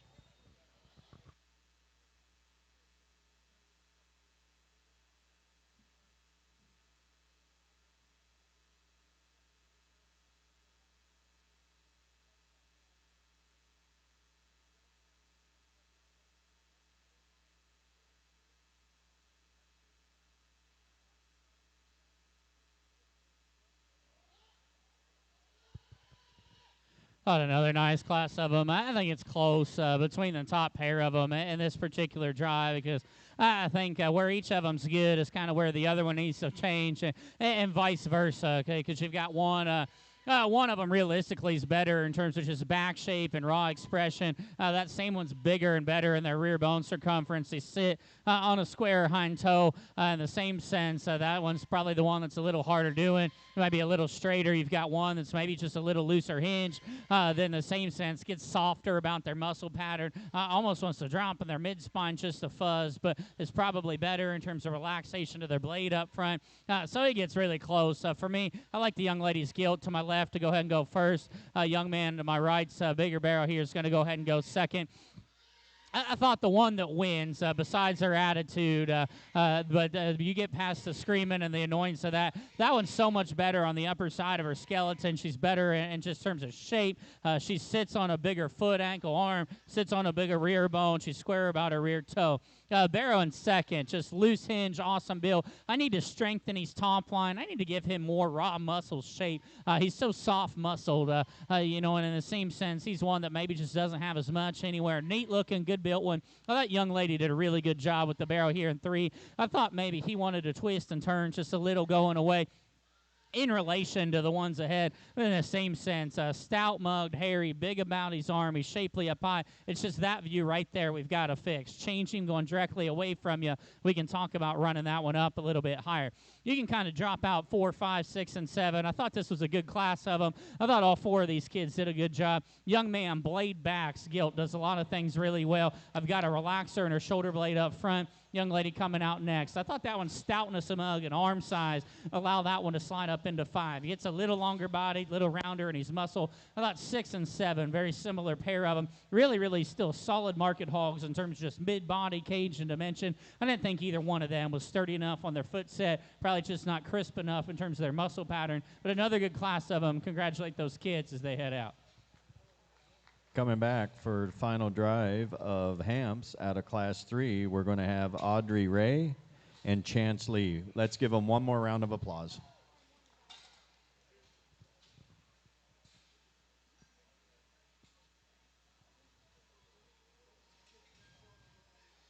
Now coming into the ring, Class 4 Hamp, we have Molly Laws, Aubrey Tobin, Ryder Voss, Cade Wolf, Braden Bridges, and Aubrey Brickey.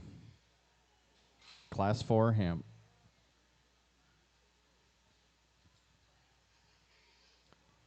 First call for all first and seconds in the Hamp to make your way to the holding pens. First call.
Got another good class of them. Relatively logically, our young lady right here in front of me, Belted Barrel, needs to go ahead and win this particular class. I think amongst the contemporary group, does so relatively logically. He's the stoutest about his skull and his jawline.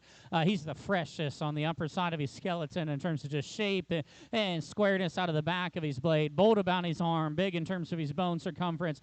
He's still an elevated barrel in terms of frame size and height of shoulder. That still has some natural look through his front third. It gives you an awesome view up high. And honestly, I think that the more that young lady gets that barrel going and the faster he drives, the better he looks.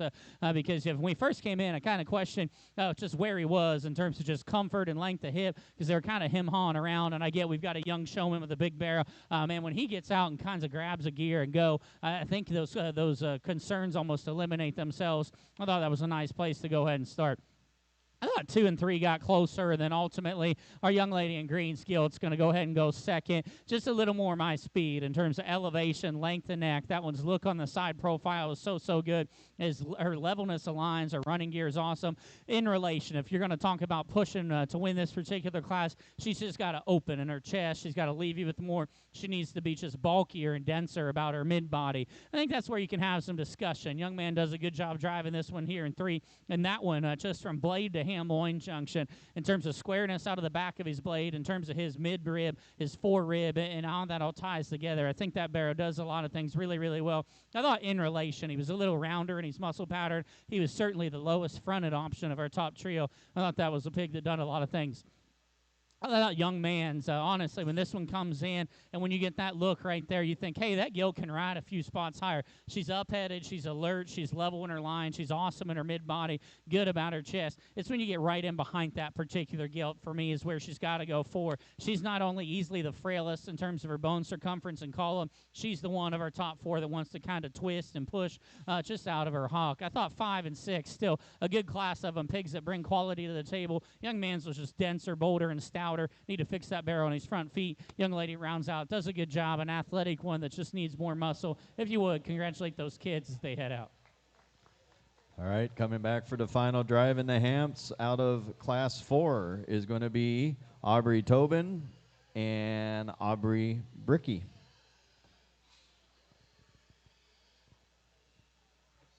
And we're going to move into our final drive for Hamps. If you are a 1 or 2 in your class, you should be in your holding pens.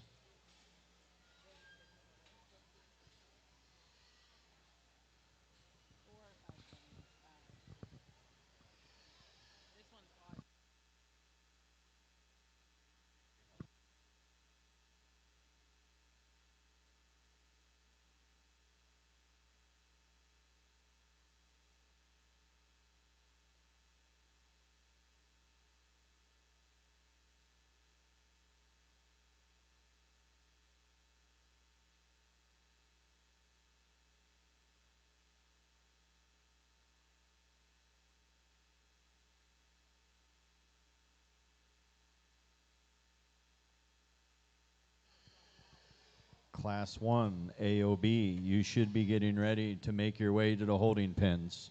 Class 1, AOB.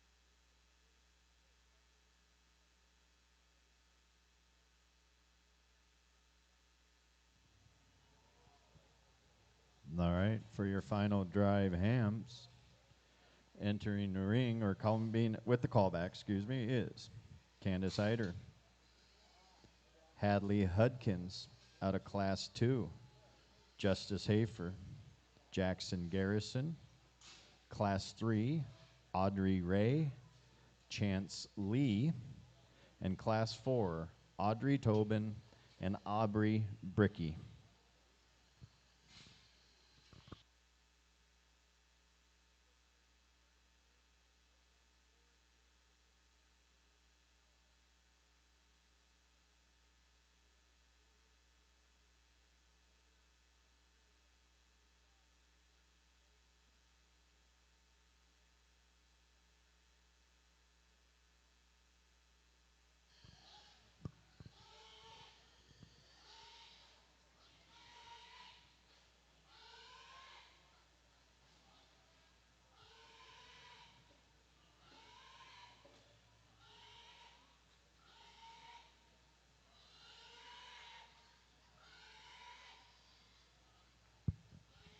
Got a nice group of them out here for your 4-H Hampshire drive, and I think it boils down to probably just a couple of them that are probably just a little more show ready and ready to roll and rock and win today. And I've never been one. I don't really care what size they are, but I think in this particular drive, our lightweights are maybe just not 12 o'clock yet, and that's completely fine. I highly doubt this is their end game show. Comes down between a pair of them. For me, I honestly just step back and evaluate them. Of that pair, one of them, in my opinion, is just more correct in terms of the way their shoulder blade lays back in them. That same one's naturally longer necked, ties their neck higher into the side of their shoulder. And in the same sense, this one to me blends and fits better in terms of their ham-loin junction. That young lady with that big barrel will be your champion. Congratulations to her.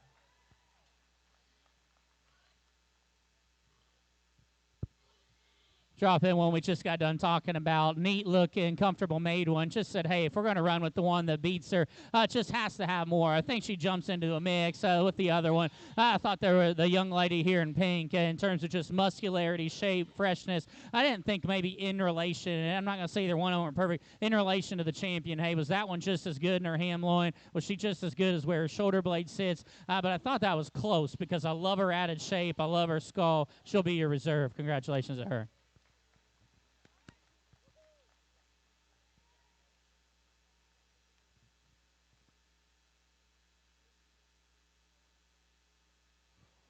And your grand champion for the Hampshire classes will be Aubrey Tobin. And your reserve will be Audrey Ray. Let's give them one more round of applause. Okay, crowd, we got to try this a little better. Everyone clap once. Clap twice. 3 times. Now let's give that grand champion reserve a good round of applause.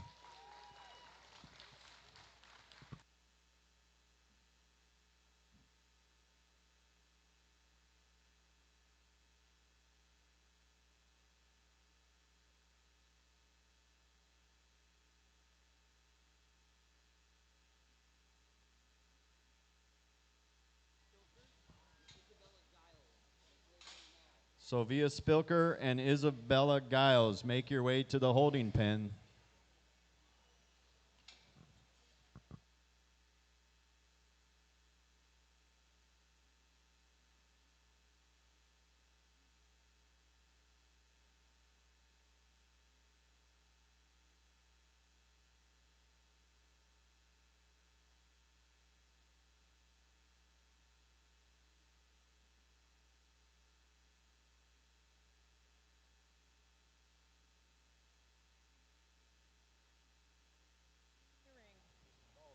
Do it again. Sophia Spilker, Isabella Giles, your class is entering the ring.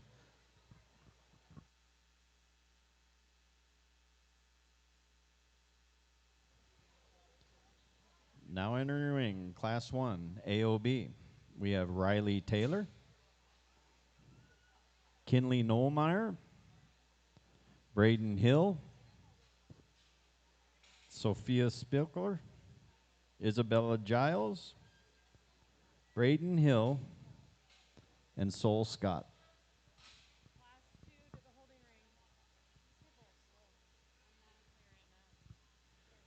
Class 2, AOB. You should be making your way to the holding pens. Class 2, AOB.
Class 2 AOB to the holding pens. Class 2 AOB to the holding pen.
A little kind of mix and match and parts and pieces here when you start into the AOBs. I thought Young Ladies Berkshire Gilt needed to win and did so relatively handily amongst this contemporary group.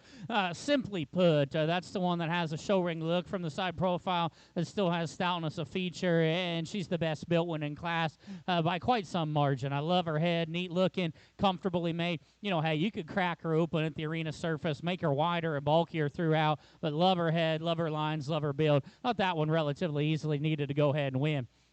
Young man's Yorkshire appearing one on the far side is going to go ahead and go two. And I thought that one, young man A does a good job driving that barrel, but B, I thought just from a proportionality standpoint, from still having some bulk and dimension, still having some height to shoulder and skeletal build, I thought he was the second best one in all of those regards. Hairy one, and, you know, in relation to the one who wins, you need to be trimmer about just your head, your neck, your face. He's maybe a little flatter just about his mid-body than our class winner. But I thought that was a really nice one to go ahead and go into two. I think from there you could have talked yourself truthfully in or out of a few of them based on where you want to lay your priorities. Our young lady there against the rail is going to be 3. Young lady in pink on the far side there is going to be 4. I thought a heavier duty, just pair of them. I thought the one over here to my right in 3 was just better in terms of her mid-body or flesh or condition. The young lady in the long sleeve pink that was 4. I thought that one from muscularity standpoint was very good. For me, just got too hard and rigid about her body. Got a little out of balance out of her hip and her hind leg. Young lady there in orange, it was 5. Tall-shouldered, longer-bodied one, comfortable in terms of his build. Just wanted to be a little flatter about his mid-body. Drop out our young ladies there in 6 and 7. I thought another pair of them that still brought some muscle and just composition to the table in relation. Got a little rounder, a little plainer than a few of the others. Good class of them. Congratulate those kids as they head out. Coming back for the final drive of AOB, we're going to have Kinley Nillmeyer and Braden Hill.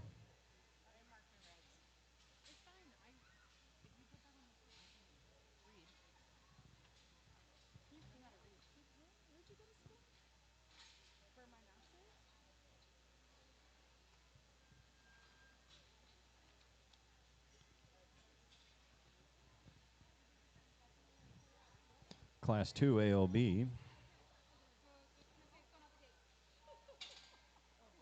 we have Brendo Sellers, Brooklyn Burchett, Emerson Schroeder, Rixley Burchett, Audrey Ray, Weston Wagner, times 2, and Jersey Scones.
Class 1, AOB 1 and 2, you should be making your way to the holding pen.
Not a good class of them. I think a real similar pair on the top end. They're almost built identical. They're both 2 litters, so they might be litter mates. But if they're not, they're very similar in terms of their type and their kind. I like the young man's Gilt there in the orange shirt to go ahead and start. It's an intriguing kind of Yorkshire Gilt in terms of height to shoulder. She's stout about her mug, incredibly long about her neck. She's an absolute bulldog coming right at you in terms of just width of chest.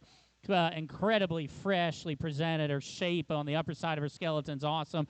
She is big in her upper hip and pin, probably as wide as I would want one as they go away in the same sense. She still goes north and south. Her hock still sits on her square. Well, that was a nice place to go ahead and start. Young man in green is a barrel that's very, very similar in type and kind. Is going to go ahead and go to same kind of elevation and look and skull and jawline. Another one, real shapely and fresh up high. I thought that one in relation probably wasn't just as quite relaxed in terms of his shoulder blade angle. He was maybe a little rounder in his muscle pattern. I still thought that was a really nice one to sit into too. Young lady here in kind of the lighter pink or red shirt here. Tall-shouldered, well-presented, just a good practical Yorkshire kind of barrel. Good look on the side. Just have to have more to him if you're going to come run with that top pair of them. I thought his added build and extension allowed him to go ahead and slide into 3.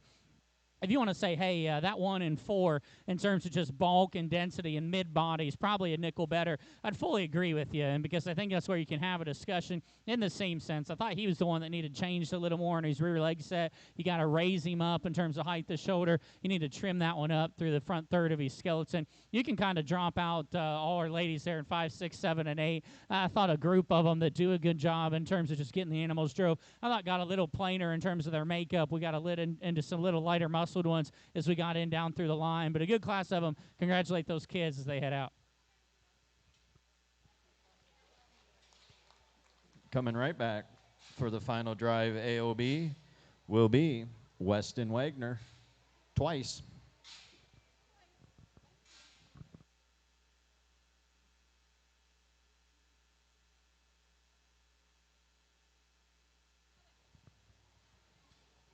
Class 1 light cross, you should be making your way to the holding pens. Class 1 light cross, you should be making your way to the holding pens.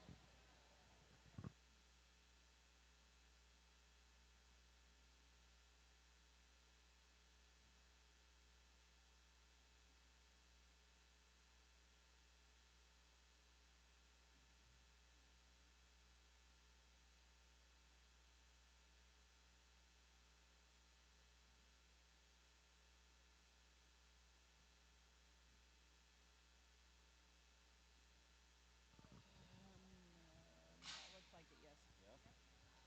We're now going to go into our final drive for AOB. Coming out of Class 1, we have Kinley Nomar, Braden Hill, and Class 2, Weston Wagner. Weston Wagner. I'll get into your 4-H AOB drive here. I thought just want to drop them all out since just two classes. I thought some animals that just do some things really, really well. In my opinion, there's just a pair of them that are overwhelming amongst the contemporaries in terms of just look, shape, mass, and freshness. We're going to keep that pair of Yorkshires our young man has out of the second class together. Gilt will be grand, Bear will be reserved. Congratulations to them.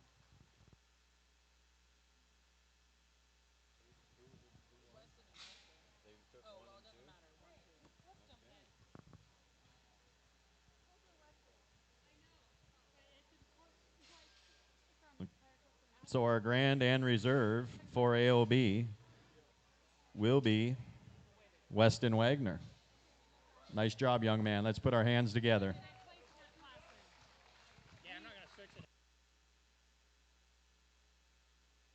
Class 1, light cross, you should be in the holding pen.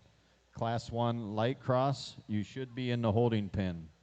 First call, Class 2, light cross. First call, Class 2, light cross.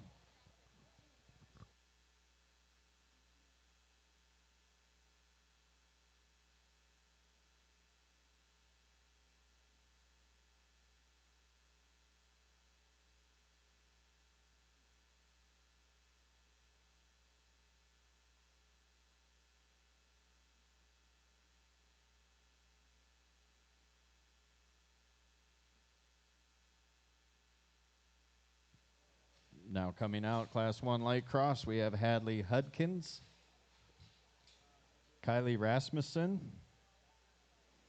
Nissy Bone, Justice Hafer, Caden Schaefer, and Molly Laws. Class 2 light cross, make your way to the holding pen.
Exhibitors, you need to remember that your tag number must match your hog tag number, and you need to be giving yourself plenty of time and listening of when you need to be up to the holding pens. Thank you.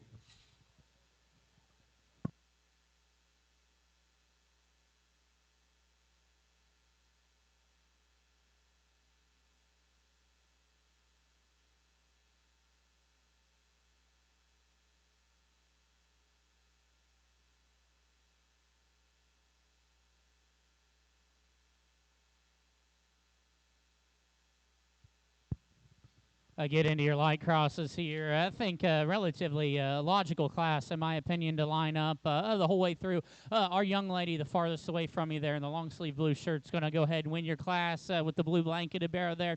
I think one amongst the contemporary group just provides us the most positives in terms of height to shoulder and elevation. He's a hairy bear, still got shape on the upper side of his skeleton, bold about his chest. The young lady does a good job driving him. I think, in relation and maybe to some we've seen so far today, I'd like to maybe square him a little bit as he goes away. Change him just a little when he's front third, but I thought a good place to go ahead and start.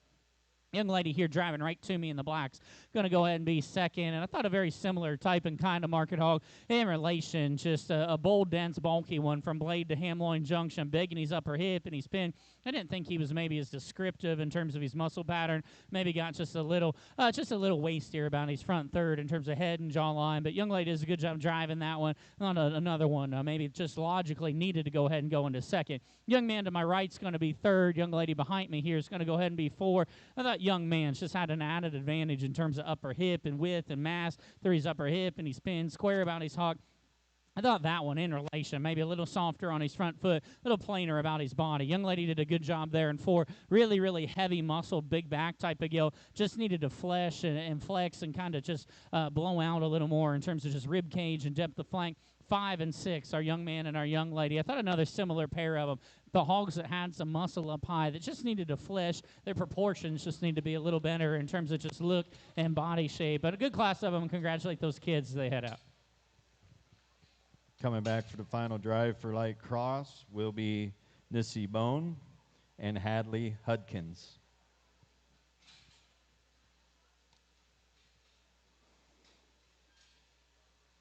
Class 3, light cross, be making your way to the holding pins.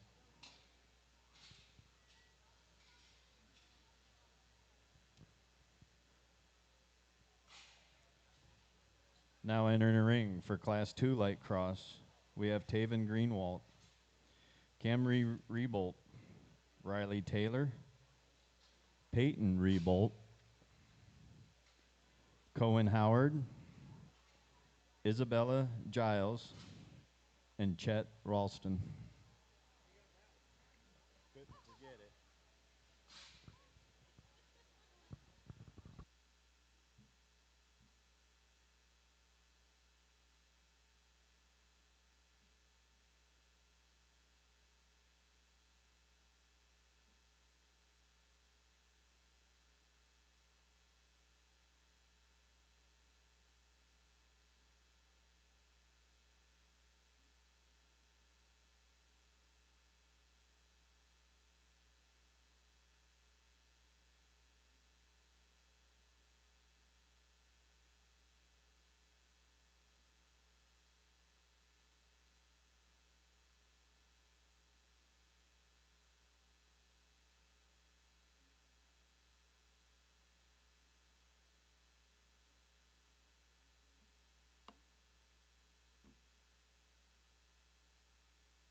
Got a nice class of them, maybe a group of younger showmen and some pigs that maybe don't want to cooperate quite as well on the stick.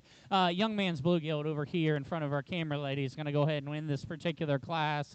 I thought amongst the contemporary group, that's the heaviest muscled, biggest back, shapeliest one.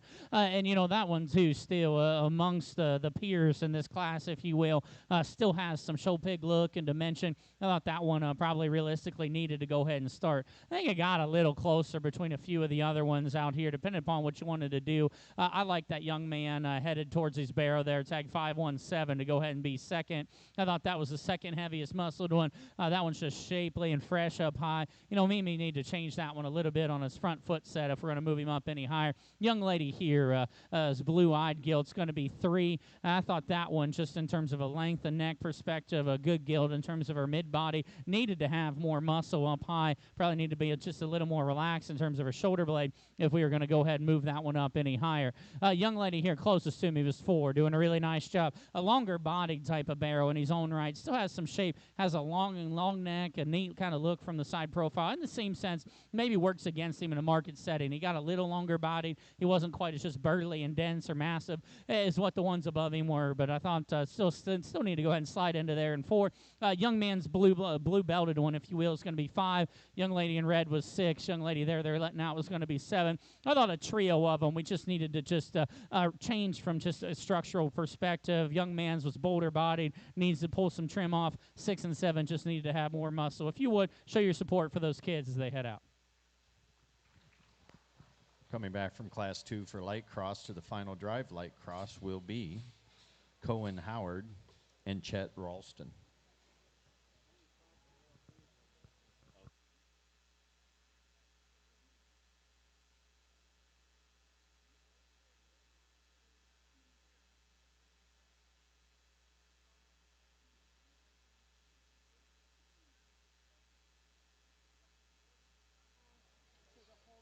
Class 4 to the holding area. Class 4 to the holding area.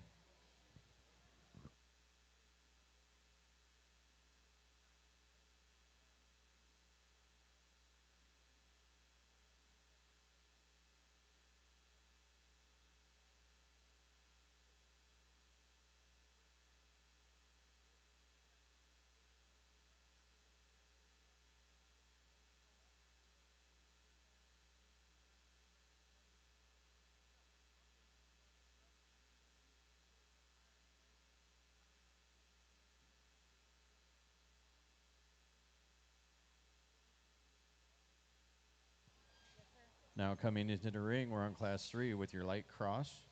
We have Austin Laws, Allie Ginrich, Ashton Murray, Caleb Henderson, Ada Miller, Kylie Rasmussen, and Natalie Arms.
Class 4 light cross. Class 4 light cross to the holding area.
Light cross, 1 and 2, to the holding area.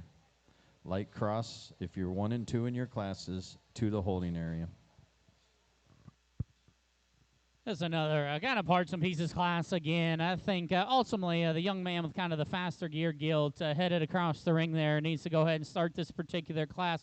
I thought amongst the contemporary group, that's the Gilt. She's the stoutest about her mug. She's the biggest and densest about her feature, whether you want to talk rear bone or foot, ankle form, and blade shape. Not that Gilt just excelled the class in those areas. Still Gilt that has some shape on the upper side of her skeleton. I thought one, in relation, with maybe a few we've seen, maybe wants to kind of roll and twist and bolt just a nickel out of her honk as she goes away. Probably needs to feel just a shot in terms of her mid-body, but a dense-made one that certainly needed to win this particular class. I thought from there, the young lady in black Gilt that just standing up for there needs to go second, and honestly, skeleton sorts them. That was the next best one in terms of muscle. She easily has a squarer hind leg than what several of the rest of them we're going to talk about do. Without a doubt, we've got to relax her in her shoulder blade. We need to make her more attractive through her front third if we're going to talk about riding that one up any higher. Young lady tag 500 is going to be 3. Our young man on my right is going to be 4. A similar pair of them in terms of moderation of side, length, and squareness of back. I thought the young lady's was naturally better and deeper about her mid-body. She probably leaves you with just more through upper hip and lower stifle. 1, 2, again, square hind leg. Young man's maybe pick up in terms of his front foot set, but I thought that one just generally had more muscle than the rest of them. You can kind of drop out there 5, 6, and 7. I thought kids doing a good job. I thought pigs that maybe got a little longer bodied, maybe just a little plainer about their makeup. If you would, show your support for all these kids as we head into your light cross final.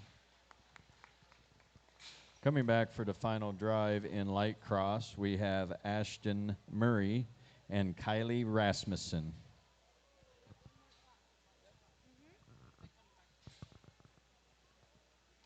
Did I say the wrong?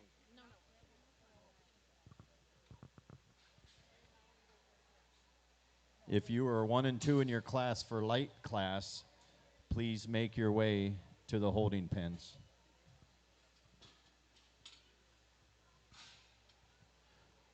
Entering ring for class 4 light cross, we have Logan Brown, Colton Wagner, Dessa Mangus, Carter DeBolt, Lily Hoffman, Kimber Ellison, and Hadley Greenwald.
What a good class of them. I think a nice top pair of them. A young man in the orange has got your class winner. Gilt does a lot of things really well, and I think a top pair of them that are fairly close. Yeah, I think they're both 81, so probably they look like litter mates. Would probably put money on that they probably are. But anyways, besides the point, tall shoulder, good looking. She's level in terms of her spine. Her proportionality to be a heavyweight Gilt, and still her build and her skeleton's awesome. Deep in terms of her flank, good about her mid body, paints you a good look. I thought she had an added advantage in terms of just natural. She's slightly cleaner on the upper side of her neck than the one that's going to go into second. She's slightly more square in terms of her rear foot set than the one that's going to go into second. I thought a really nice one to go ahead and lead. I thought it was close. A young lady's blue Gilt there on the far side, again bearing the same ear notch there. It was very, very similar, almost identical in terms of elevation, levelness, depth of flank, and mid body. I thought that one carried a little more crest on the upper side of her neck. I thought that one maybe wanted to just lumber just a little bit more out of her back left. Doesn't quite sit quite as square as what that class winner does. It's still a really nice top pair of them. Young lady drives a really, really nice one here in third. I thought dense-skulled, shapely, big-backed, heavy muscled. I love all those things about her. I thought in relation to the pair she gets beat by, she was a little straighter and more constricted off of either end of her skeleton in terms of length of step. Thought she was a little rounder in her muscle pattern. But, man, that's a mean mug, big-backed one that's got a bunch of muscle. There are parts and pieces of that one that, without a doubt, kind of push that top pair in class. As we kind of drop out 4 and 5, I thought that was a close pair of them as well. I thought maybe a pair of them that maybe just get a little wastier in terms of just their body composition. I'd like to firm them both up in terms of just muscularity. I thought Young Man's was just naturally a little better, a little fresher, looked a little younger. Young lady does a good job driving that one. Got kind of frailer in terms of foot and ankle. We drop out our young ladies there in 6 and 7. A pair of them that, simply put, just need more muscle in a market setting if we're going to rock them any higher. Good class of them. Congratulate those kids as they head out.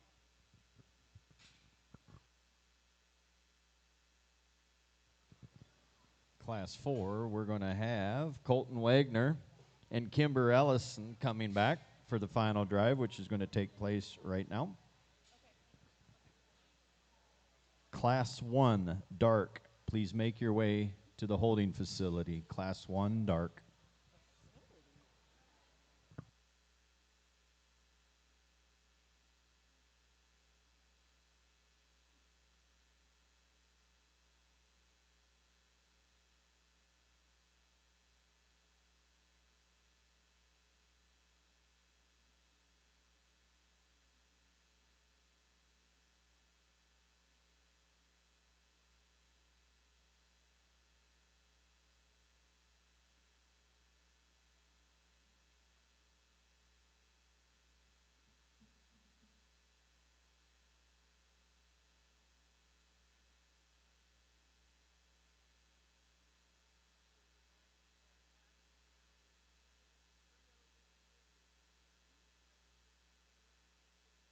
Ashton Murray, you're needed at the holding pen. Ashton Murray.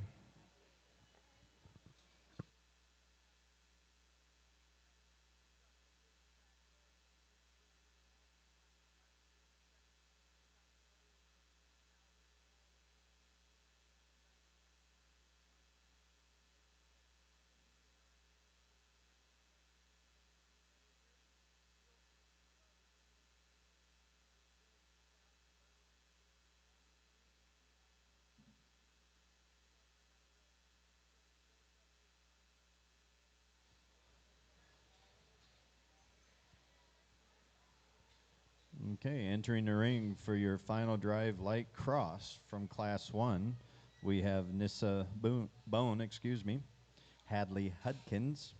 Class 2, Cohen Howard and Chet Ralston.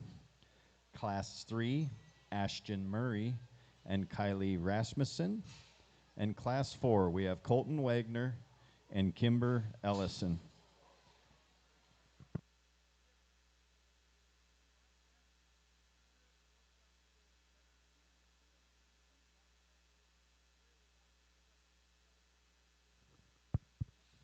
as we get into your light crosses here on your FFA side. I thought 4 class winners we kind of talked about and discussed there individually. I've always kind of been one. Don't really matter what size they are. In the same sense, don't really take a whole lot of time if I think what we need to do is relatively simple. I think it's fairly logical in this drive. Young man in the orange is your champion. Congratulations to him.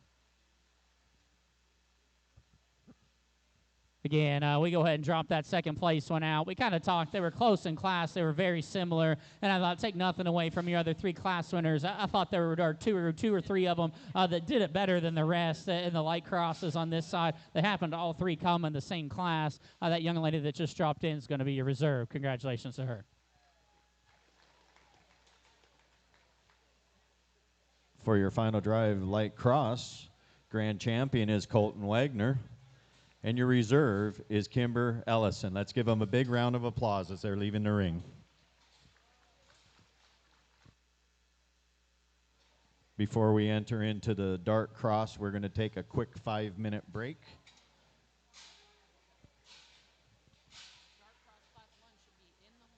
And if you are in Class 1 dark cross, you should be in a holding pen. Class 2 in the waiting area. Class 2 waiting.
Again, we want to thank our ring sponsor, Weir's Custom Cuts.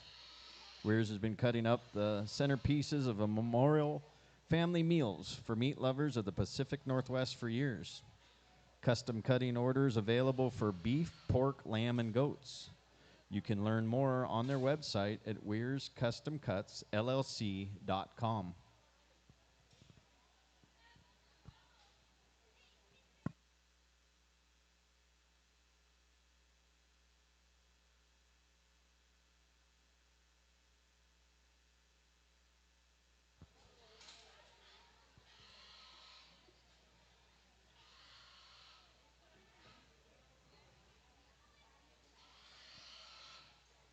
Class 2 dark cross, you should be in the waiting area. Class 2 dark into the waiting area.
Okay. Starting with Class 1 dark cross. Entering the ring, we have Jasper Hayford, Teslin Lemke, Evan Tolley, Grant Wolder, Mason Bullock, Nathan Taylor, Coulter Youngren, Rangel Lemke, Piper Peters, and Colton Youngren again.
Class 2 dark cross, make your way to the holding pens. Class 2 dark cross to the holding pens.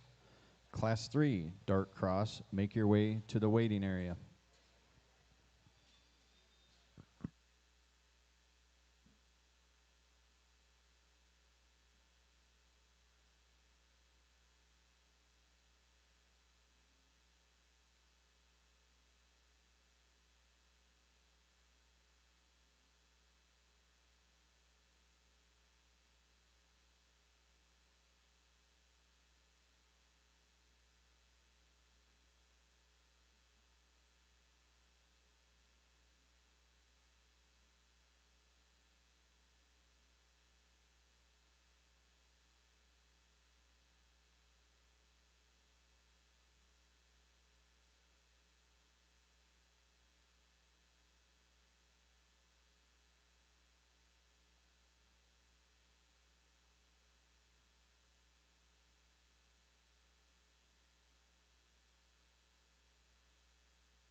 What a nice class to go ahead and start off into your dark crosses here on the 4-H side.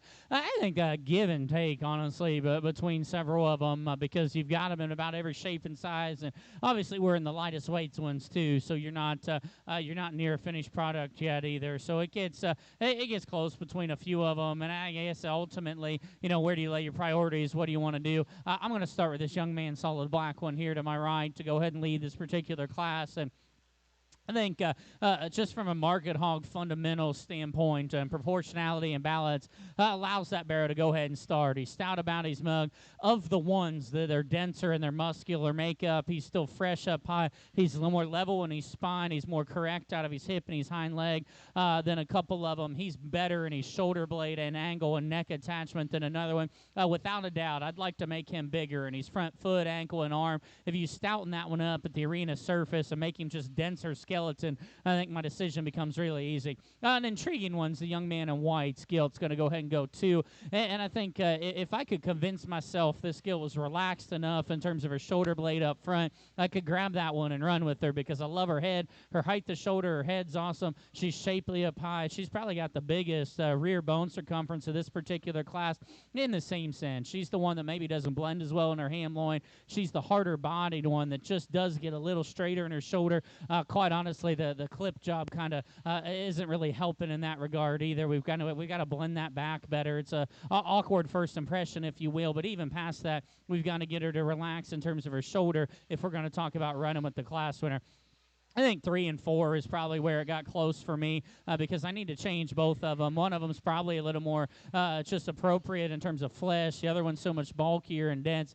Ultimately, I kind of let structure sort them. I like the young man in green to be 3, young man here to my left to go ahead and be 4. Bold, bulky, dense one in 3. I've got to make him bigger, and he's type and he's kind. I need to clean him up through just his head and his throat latch. Young man's got a big back, shapely one. I need to densen that one's feature up. I need to square that one's hock just a scotch if we're going to bump him up any higher. Young man rounds out our top 5. Stout mug, tall-shouldered, shapely one. We've got to drop that barrel's flank and let him to just flesh and bulk and bloom. Neat looking, comfortably made one. You can let out those kids. They're 6 through 10. I thought a group of 5 that were still well presented. Young lady does an awesome job from a skin and hair perspective coming out here. Great job showing this sparrow. He just doesn't have as much gas in the tank from a muscularity standpoint to hop into our top 5, in my opinion. 4 of them round out the class. Kids are doing a good job. They just need more in terms of body, width, and dimension. If you would, give those kids a nice big round of applause as they head out. Coming back to final drive, representing Class 1 for the Dark Cross, you're going to have Coulter Youngren and Mason Bullock.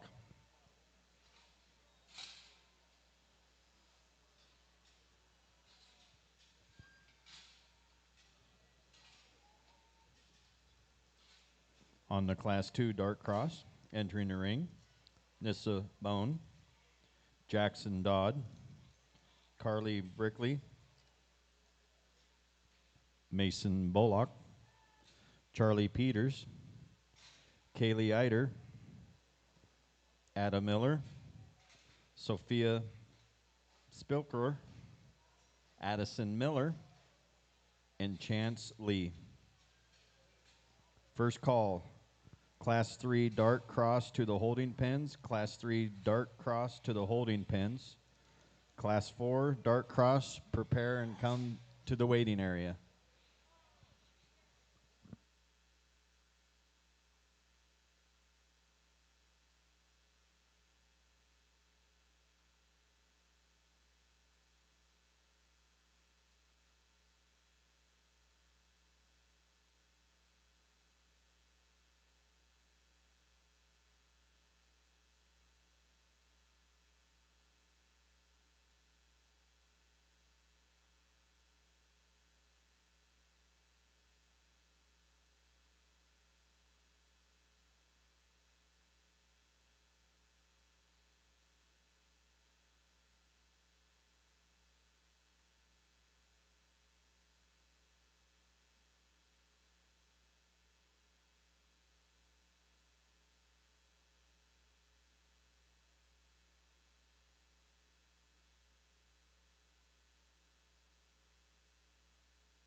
think a really nice class of them. And it doesn't take real long to find the one that needs to win. Young man has painted up one there. That's a good show pig and does a lot of things really, really well. He's busted open in his chest floor, coming right at you, stout about his mug. He's almost perfect in terms of his length of body for a modern day show pig. Grooved up and fresh, proportional. Everything fits and blends. He's big in his arm and his blade, but yet he is awesome in his transition into his midrib and his forerib, and combine that with where he sits in his flank, his body shape, the way he ties out of the back of his blade, and then still in the same sense, you get on top of him, he's still fresh enough. He's big in his upper hip and he's pinned, but yet he's still square from hip hock to ground. I'm not going to tell you, hey, is he just the absolute biggest legged one we've seen today? No, probably not, but he's got more than enough. It's just everything fits, blends, balances, maxed out up high. Good kind of show bearer to go ahead and lead. A young lady does a tremendous job driving the solid black one that comes into two. And honestly, young lady, you kind of made me chuckle a little bit. I've always said good showmen know the best views of their animals, and I think that's exactly what she is, because it looked like I broke her heart a little bit when I said, hey, bring him right at me. And you could tell she was trying not to show me that. And it's okay, because that bear does close up a little bit in his chest in relation to the one that she gets beat by. In the same sense, though, he was never going to be lower than second. He's tall-shouldered. He's awesome in his build. He's elite in his look. He's awesome in his shape. Hip and hind leg and running gear is very good. Chest aside, there was just not as much of that barrow in his midrib, his forerib. He's not as big out of the back of his blade as what the one that wins the class is. But that was a very, very good top pair of them. Young lady's calico is going to go into 3. I think does so relatively easily and logically, in my opinion. A dense made one, awesome in terms of his length of body, hairy, shapely, shaggy, really, really well presented. I didn't see him as loose hinging as what the ones in 1 and 2 were. I didn't see him as maybe fresh up high. A young man that just headed out there that's going to be in 4. I thought logically kind of slid into that 4 hole. Really, really good in terms of his mid body. His upper rib cage shape was very good.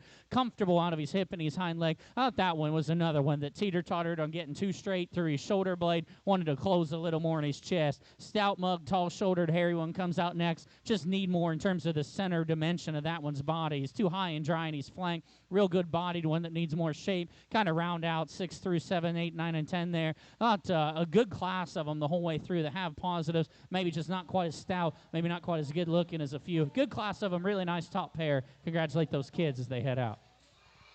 Coming back to your final drive for Dark Cross out of Class 2, you've got Chance Lee and Kaylee Eider.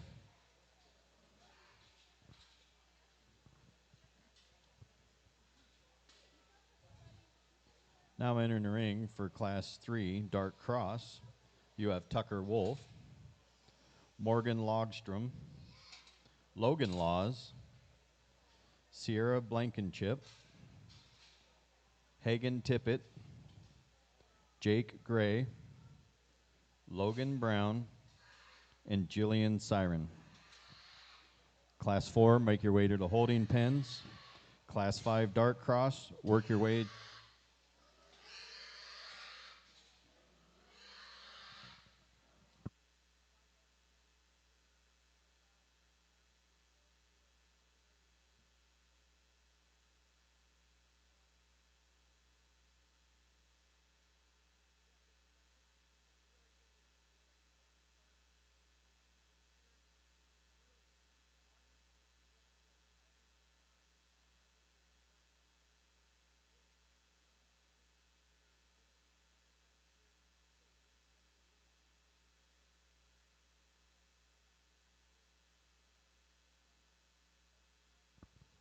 Class 5 Dark, make your way to waiting area.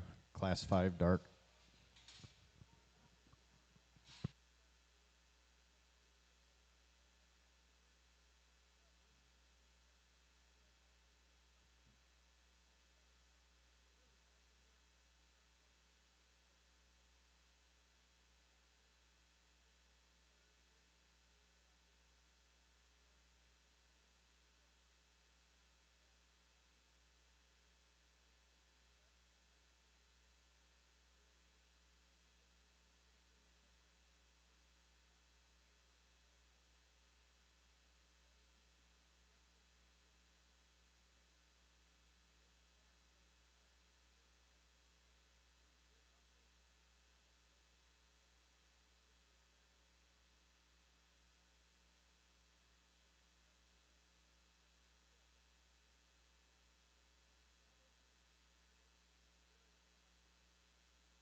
nice class of them. I think a top pair that surfaces relatively quickly, and in the same sense, I think a top pair of them that probably just contrast a whole bunch in terms of their type and their kind. I think both of them bring a lot of quality to the table, and in the same sense, I truthfully need to change each of them and probably 3 or 4 spots to say, hey, that one has to win, and you can't talk about it because they're on opposite ends of the spectrum, and I think it gets fairly close. The one that probably suits my personal preferences a little more is the young man here in the striped shirt driving the Calico to go ahead and start with this particular, amongst this contemporary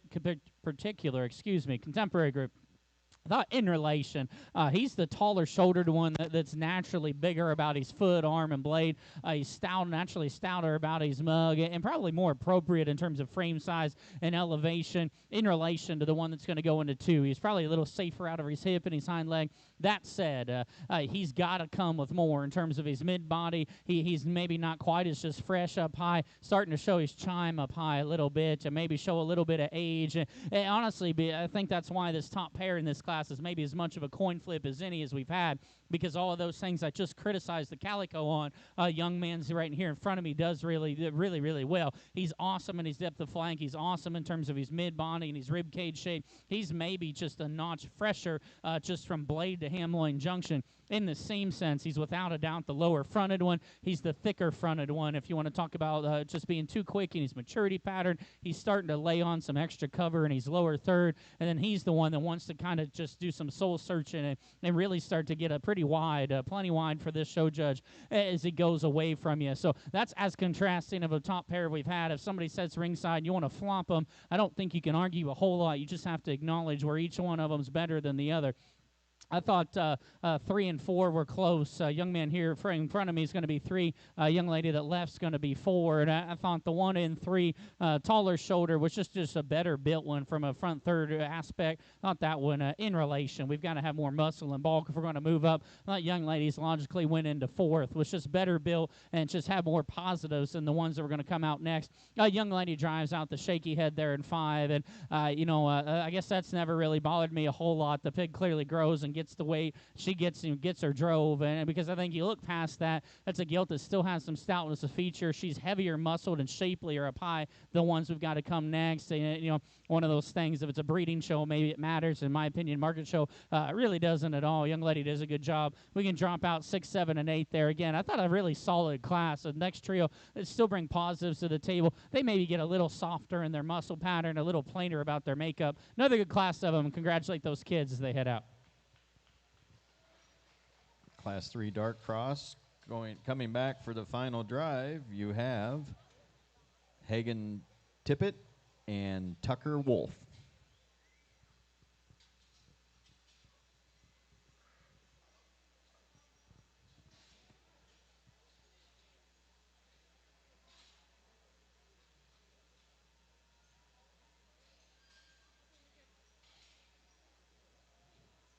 Class 4 dark cross now entering the ring. You have Aubrey Bricky, Kendall Tetrick, Wesley Thornton, Benjamin Graham, Kendall Tetrick, Ken Lee Tetrick, Judson Hall, and Austin Laws. Class 5 dark cross, make your way to the holding pens. Class 6 dark cross, make your way to the staging area.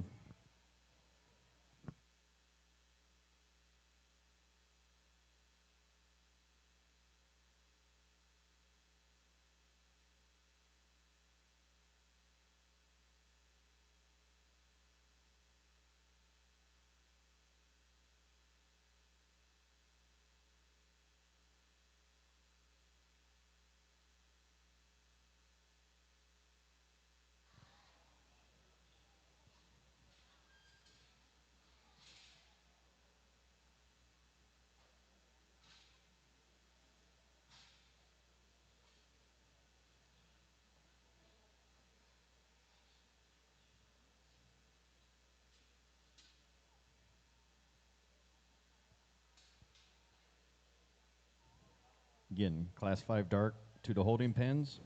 Class 6 dark to the waiting area.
thought a good class of them. I thought a top pair that surfaced relatively easily, and then once you evaluate that pair for not real long, I guess, in my opinion, I'm real comfortable starting with the young lady there in the green, driving the whatever colored one you want to call that. Not my ideal color pattern, but at the end of the day, best pig in class, in my opinion. Stout about his skull, tall-shouldered, naturally runs uphill. I thought advantages over the one that's going to go in second. To me, this one just fits from a proportionality standpoint better. He's better about his body composition. He's still fresh enough up high and still has the right amount of body shape. I think, honestly, he takes a more genuine step out of his rear foot and ankle in the same sense. He actually comes at you with a bolder and deeper chest than what the one right here driving to me is going to be. Young lady right here in front of me is going to go two. Does an excellent job from just a skin and hair and presentation standpoint. That one's mid-body is awesome. Just his body shape's incredible. He's bold, he's wide, he's husky. You like those things about him. And in the same sense, just step off away from him or tuck in behind him. He gets a little more rigid and restricted out of his rear honk. In the same sense, we're about into the middle of him here.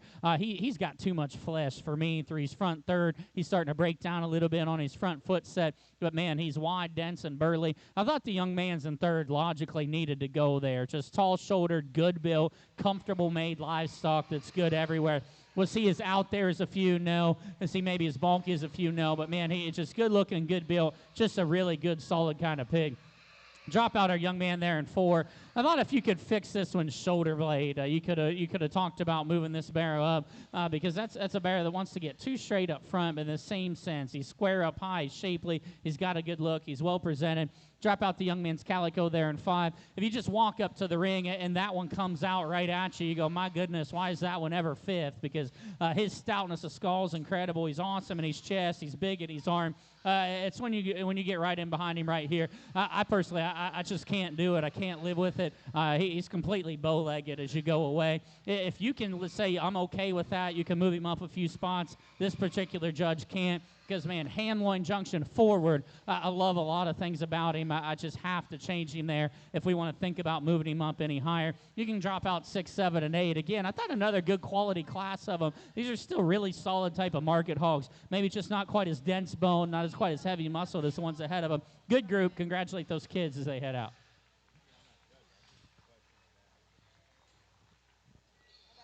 Class 4 Dark Cross.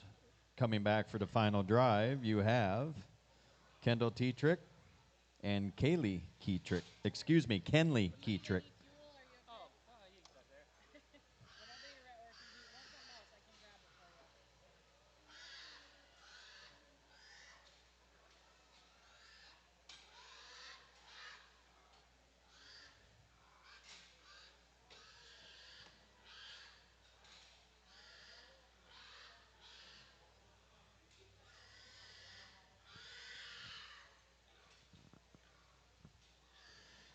Class 5 Dark Cross now entering the ring. We have Colton Wagner, Raylan Reedy, Kyra Ellison, Darby Watt, Carly Bricky, Cade Smalls, Livia Linus, Taylor Rogers.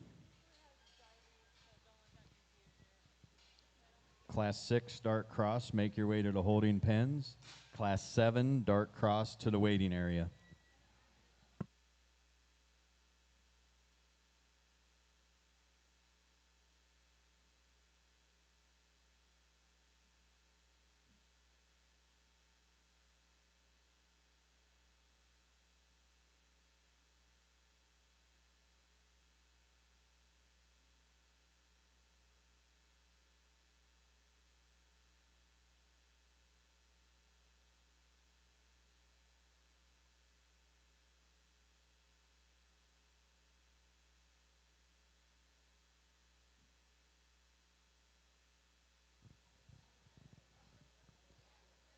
Again, Class 6 to the holding pens, Class 7 to the waiting area.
Nice class. Fairly logical class, in my opinion. The young lady's Calico Gilt's going to go ahead and start. And I think, I'm not going to say, hey, this one's just perfect, but I think logically, just step back. It needs to win this particular class. It just looks like this one needs to win this particular weight. And by that, I mean she's the right kind of maturity pattern. She's taller shouldered. She's fresher about her back. She's more aggressive about her muscle shape. Than all of them in class that are still good enough in terms of their skeletal build. She's appropriate in terms of her body feel and still good on top of her. Very, very fitting. She's out about her mug, big about her arms, secure about her front foot. Without a doubt, you tuck right in behind her. She's square from hip hock to ground. Step off to the sides where I'd like to change that Gilt. She gets too short hipped for me just to fire off on one. I'd like to lengthen her hip, elongate her step as she grabs and reaches the surface. But I still thought that was a good pig to go ahead and start. A young man rocking the K-State barrel here in second is another one. Maybe like ones we've talked before. If you just want to talk mass up high, just general body shape, midrib, forerib, and depth of flank, I think that's a barrel that does a lot of things really well. In the same sense as a barrel that looks like he needed to show 20 to 30 pounds ago. It just, at this size and weight, he looks quicker in his maturity pattern. He's just chunkier through his head, his neck, the upper side of his crest and pole, and you're kind of seeing it down even in through his throat latch. I just like him to trim him up, just maybe fit this weight setting a little better. I love his mid-body. We've got to maybe reconstruct and reconfigure a few things from a body composition perspective.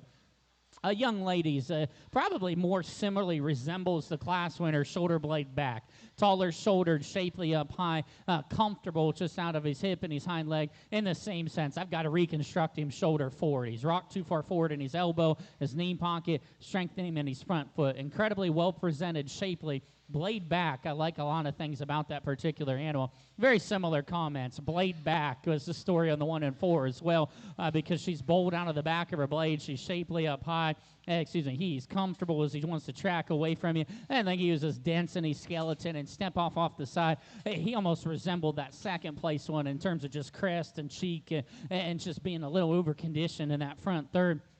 Almost the same exact story as the Stouty, the Calico that was in that last class. If you just look at him in a pen, that one's ultra impressive in terms of aggressive back shape and muscle. Get in behind that Gilt. I just can't do it. We've got to fix her hock. We've got to square from hock to ground. She is stout, though. You can kind of drop out 6, 7, and 8. That's another group of them. I still think quality market hogs rounding out the class just need to be denser in their type and their kind for the show ring. Good class of them. Congratulate those kids as they head out.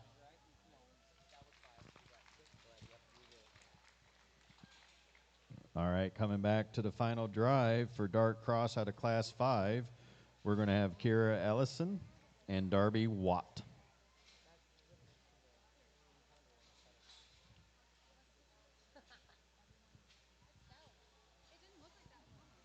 Coming into the ring for Class 6, Dark Cross, we have Lily Clements, Brindle Sellers, Georgia Dawson, Gracie Wade, Felix Villa, Camden Weber, and Garrett Siren.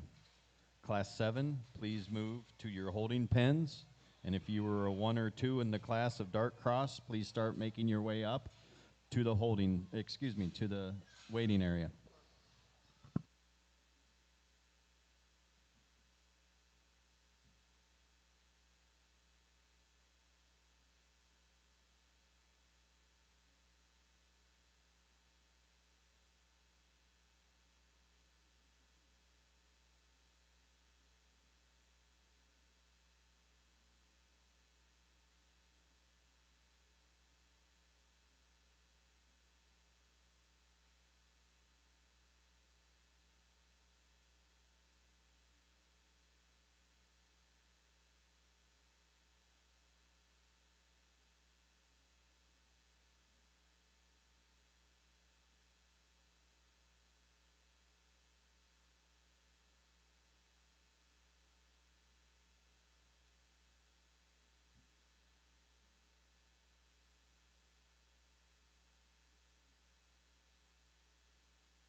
Another nice class of them. Logically, the young man's calico barrel needs to go ahead and start this particular class. And amongst the contemporary group, just overwhelms them in terms of just mass, bulk, and dimension. Tall-shouldered one that's still got some true length and neck. Awesome in terms of just his show day feel. His shape up high is really good. Shaggy, hairy, dense made one in that regard that's just overwhelms this particular class.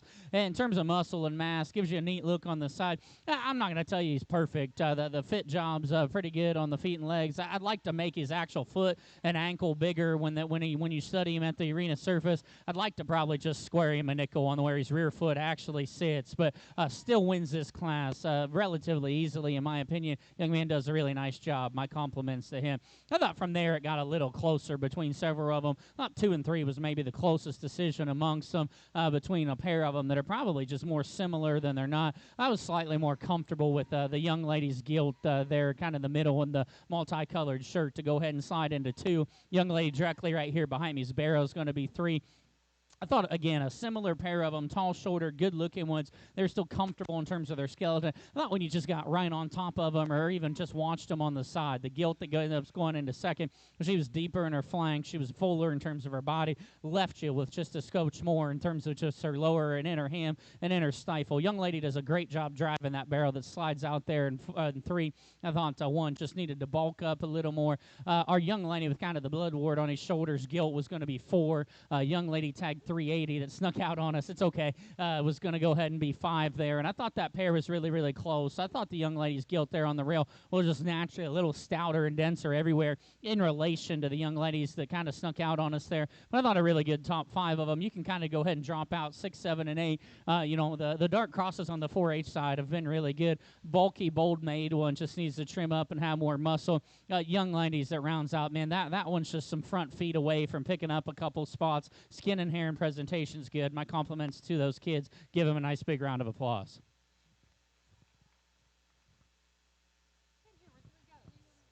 Coming out of Class 6 to the final drive for Dark Cross, you've got Felix Villa and Lily Clements.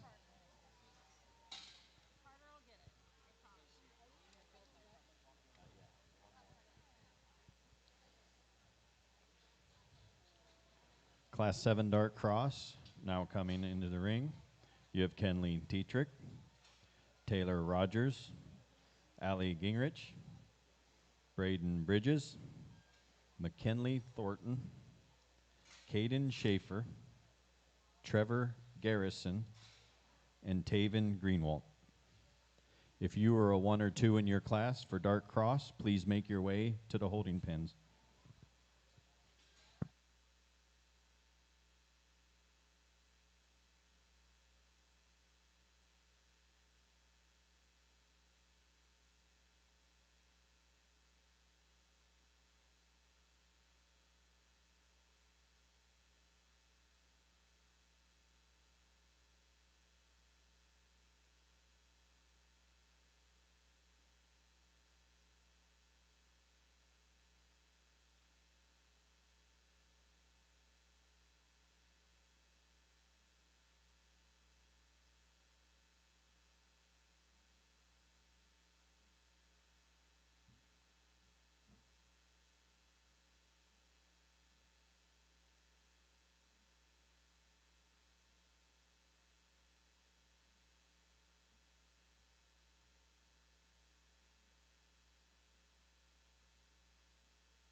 Nice class as you get into your, I believe, the last class darks here on this side. Young Ladies Calico is going to win this particular class, and I think has a relative handle amongst the contemporaries. A stout, mugged one that is shapely, incredibly well presented. He fits a heavyweight market barrel setting in the sense of he still has fresh shape up high. He's dense about his feature. He's big about his rear bone column, and still has enough in terms of just his mid body, his depth of side. Presentation's very, very good. You know, you could say, hey, we could probably crack that one open just through his midrib and his forerib and just give him more just genuine body shape and feel. But, man, that view going away is impressive. He's big in his upper hip and pin. He's stout about his rear bone and his rear leg. Oh, that was a nice place to go ahead and start. I thought from there, logically, the young lady working over here to my right that we pinned up as well needed to go ahead and go into second. I thought that's another one. Tall-shouldered, neat about her head. I thought, one that you could make the case and say, hey, this view right here is maybe the most impressive in class on just right on top of them because she's bold out of the back of her shoulder blade. She's incredibly shapely up high. I love those things about her. She's frailer about her feature than what the class winner is. And the big thing for me, I thought separated that pair of them. She's more rocked forward in terms of her shoulder blade angle. She's thicker about the upper side of her neck, but I still think, man, that's a Gilt that does a lot of things very, very well, and so a very nice one to go ahead and sit into second. I thought 3 and 4 were a close decision because you have one that's obviously stouter, wider, denser, that needs to go better. You've got one that's good looking and awesome built that obviously needs to have more to them. So, a perfect example, if you could take this one's look and build and put it on that one's mass or vice versa, man, you'd have one that'd be tough to beat in general. So I think it gets close. It's a market show. Young man needs to go ahead and be 3. Young lady needs to be 4. Again, young man's bold dense has to go a notch better, needs to be taller shouldered. Young lady's got an awesome looking, great built one that just needs to be bolder, denser, and bulkier. We can kind of drop out, 5, 6, and 7 and round out our class there. I thought, again, a trio of them that have some market fundamentals just don't come in quite of a bold or dense package is what our top end does. Good class. Congratulate those kids as they head out. All right, out of Class 7 Dart Cross, coming back for the final drive Dart Cross, you have Kenley Tetrick and McKinley Thornton.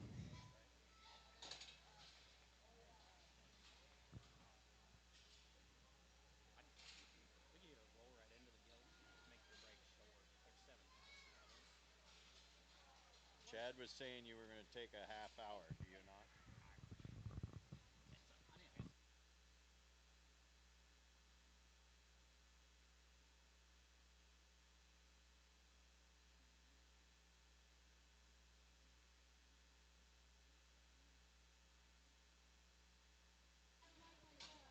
Okay.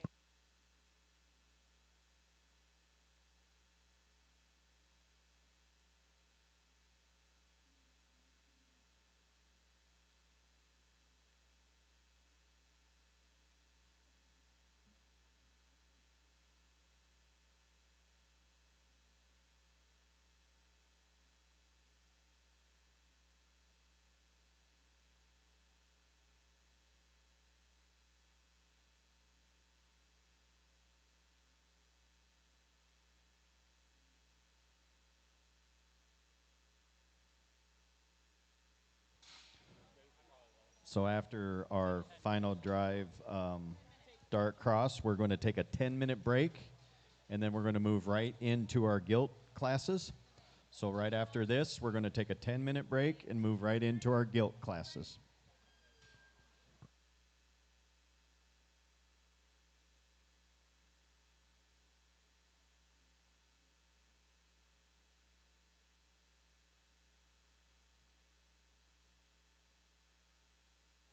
And now entering your final drive for the Dart Cross out of Class 1, you're going to have Coulter Youngren, Mason Bullock. Class 2 will be Chance Lee and Kaylee Eider. Class 3, Hagen Tippett, Tucker Wolf. Class 4 is Kendall Tetrick and Kenley Tetrick, thank you. Class 5, Kyra Ellison and Darby Watt. Class 6 will be Felix Villa and Lily Clements. And Class 7 will be Kenley Tetrick and McKinley Thornton.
I think you get out your 7 class winners here and the dark crosses on your 4-H side, and I thought probably the best group of them 4-H or FFA side, just in depth of quality, class to class we've had today.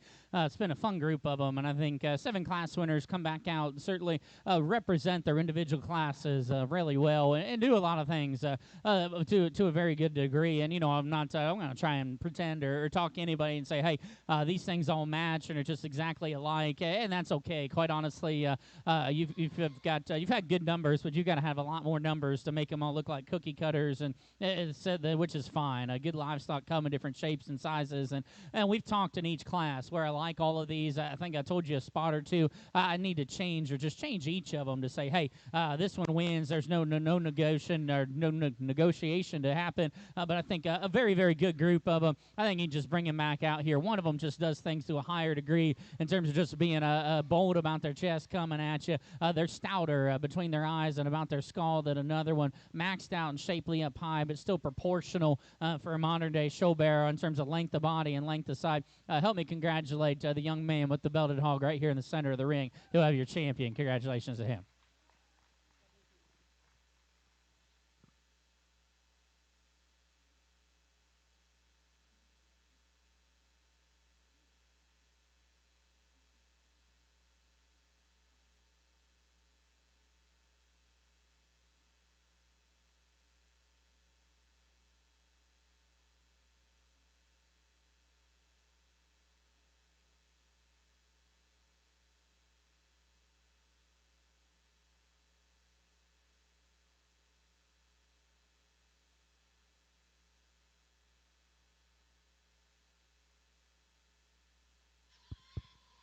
Hey, you jump the young lady's jet black one in, and I think that one jumps into the mix, in my opinion. Tall-shouldered, awesome looking on the side, just great about his build and his skeleton. And honestly, looks to me like a bear that's still got life ahead of him. If he can do the right things the next 20, 30 pounds, in terms of just crack open a little coming at you, open a little more in his mid-body, I think it gets really, really fun.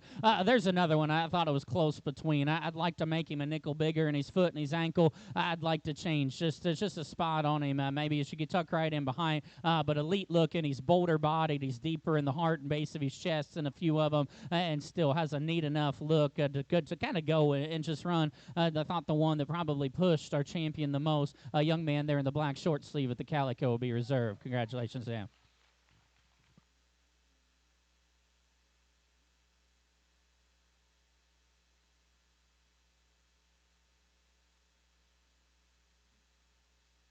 All right.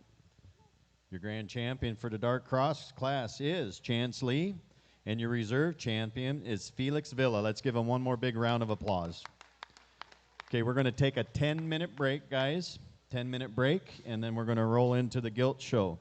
So if you're in Class 1, make your way to the holding area, please. Class 1 to the holding area, Class 2 to the waiting area.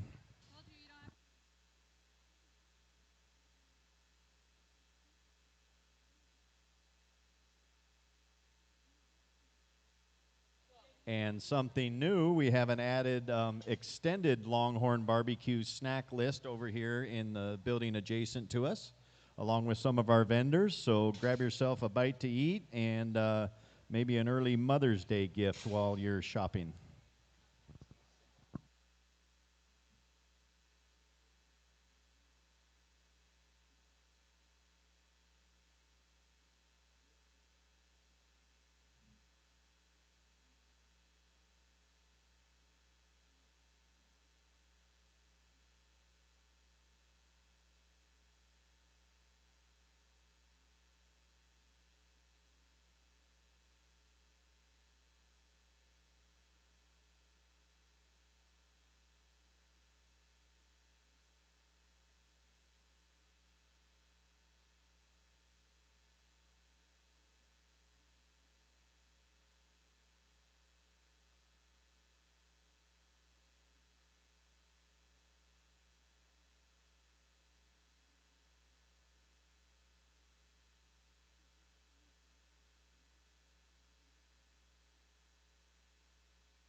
All right.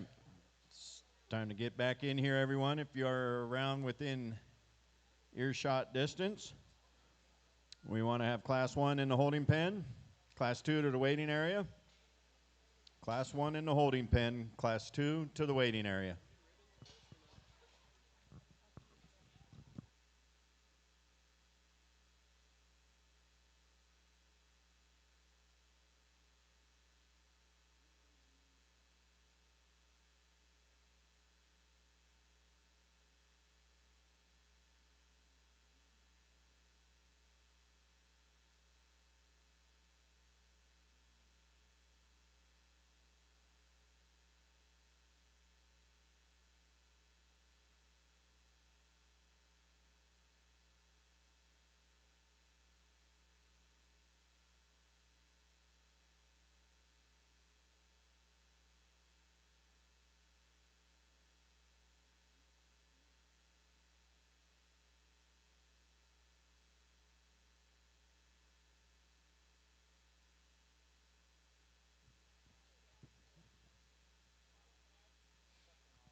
All right, if you're close, let's gather around ringside. We're about to get started.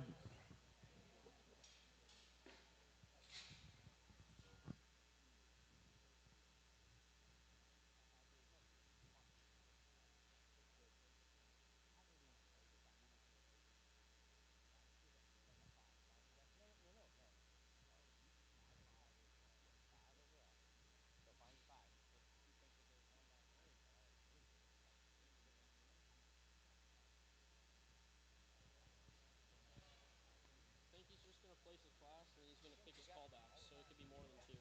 So just mark callbacks with the purple ribbon. Okay, we're all just going to run callbacks. Oh, we're going in.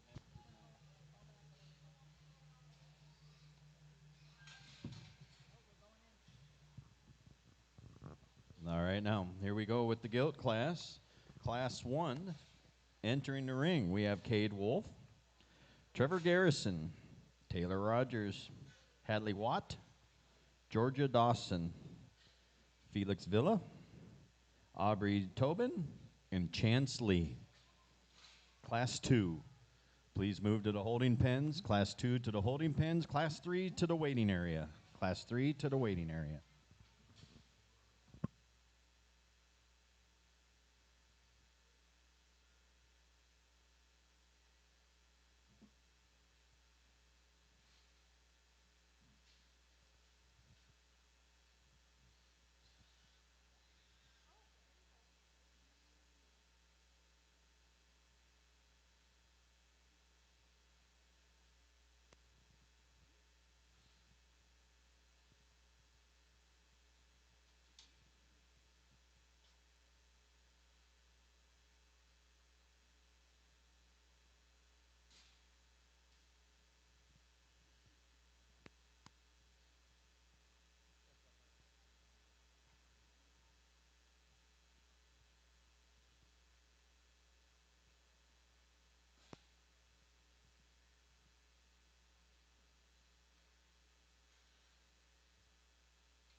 Again, to your Gilt show, a little different, I guess, scenario, if you will. Just got to get you a top 5 overall once we get through our classes, or honestly, you almost think of them as heats, if you will, but not a real big show. So we'll just work through them and kind of go down order and kind of give their kids some time. I thought non-negotiable, our young lady I penned up, Gilt needs to win this particular class.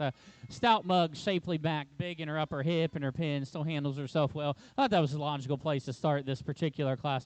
I thought from there it got closer. Honestly, you can make a case, I think, for the trio. Maybe got driving here kind of mid-center of the ring. I thought for me, the one that I probably gravitated toward next most was the young lady right here in the green vest. And I thought, honestly, that Gilt almost meets the other pair of them in the middle. Kind of has the cocky look and elevation and length in front of her blade is one, and is a little stouter, more similar to the other one. Good in her body shape. I know these are little Gilts. They're going to change a whole bunch. It'll be kind of fun to see what they want to do as they grow along. Young man to my right is going to go 3. Tall shoulder, great looking, awesome built one. I was thinking, what we like these things to look like at home from an elevation and look standpoint. I love her. And just question that one, like where's she going to sit in terms of bone and foot and ankle as a mature one. That's where I want to question her today. If she's one of those ones, she gets it as she goes. Could be fun because, man, knee up and hawk up. I love her. I just wish she was denser at the arena surface. Young lady's black one, stout, bold-bodied, shapely one. Maybe watch that one just a little bit on the upper side of her neck and crest. But, man, she's big-legged. She's hairy. She's got a good look.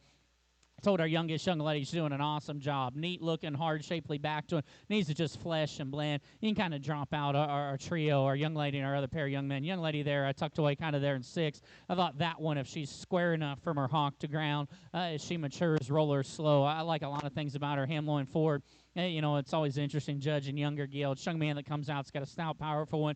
She got a little straight off both ends for me. I'd like to relax her off either end. Young man that rounds out the class. 1, certainly going to be better days ahead. Right now, sits just appears a little longer bodied, a little coarser about her hawk. Nice class. I like the top pair there to go ahead and come back. Congratulations to the little kids as they head out.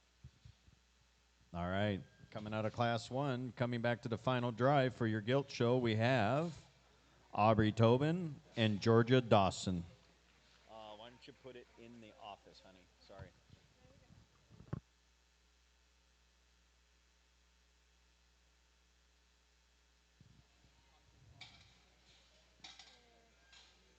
And now entering the ring in Class 2, you have Braden Hill, Kimber Ellison, Presley Willis, William Peterson, Rango Lemke, Lucas Peterson, Caleb Perry, and Andrew Peterson. Class 3, work your way to the holding pens. Class 4 to the waiting area. Class 3 to the holding pens. Class 4 to the waiting area.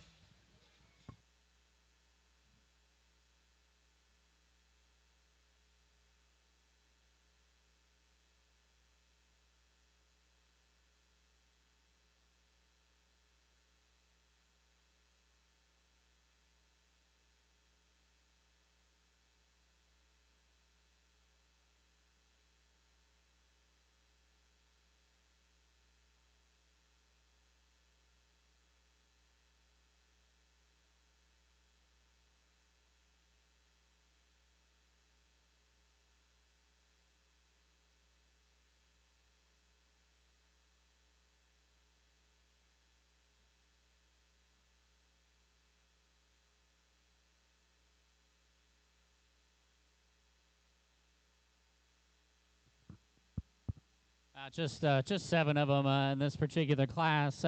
We're going to go ahead and start relatively easy with the young lady with the Duroc Gilt, or Duroc Appearing Gilt, I guess I should say. Substantially just kind of overwhelms the particular contemporary group in terms of look, elevation, a longer bodied Gilt, but yet she's level in her spine, good about her arm. She's easily the tallest shouldered, most attractive one on the side. She's the densest featured one. Not a really nice place to go ahead and start. Congratulations to that young lady. I thought from there it got a little bit bit closer between a few of them. And ultimately, I thought when push comes to shove, where you're at, just for a Gilt setting, I like the young man on the far side to go ahead and be second. As we kind of get into 2 through 7, we got to kind of talk and watch what we're doing, just from a shoulder blade and angle and set perspective, maybe a hind leg perspective, a little more than I would probably deem ideal, if we're being honest, in a breeding setting. I think you call that a wash. That's the next stoutest one. Still has a good enough in terms of her muscle and her shape. I thought that one needed to go ahead and go into 2. And I know since we're not really placing it and paying them all out, we can kind of talk about the other 5 here. I thought in regards to being into that top pair of them, just some of them, the young man's, actually the pair of blue ones there, that was a pair that were good in terms of their body and their mass up high. We need to reconstruct them in terms of their levelness of their spine. Our other trio, our young man here in red, young man with the calico, young man with a kind of the off belt on the far side. Taller, longer-bodied ones that are just a little more raw and hard in their design today. Need to see them flesh and bloom a little more in relation. But a good class of them. Congratulate those kids as they head out. All right, coming back for your final drive in the Gilt out of Class 2, you're going to have Presley Willis and Lucas Peterson.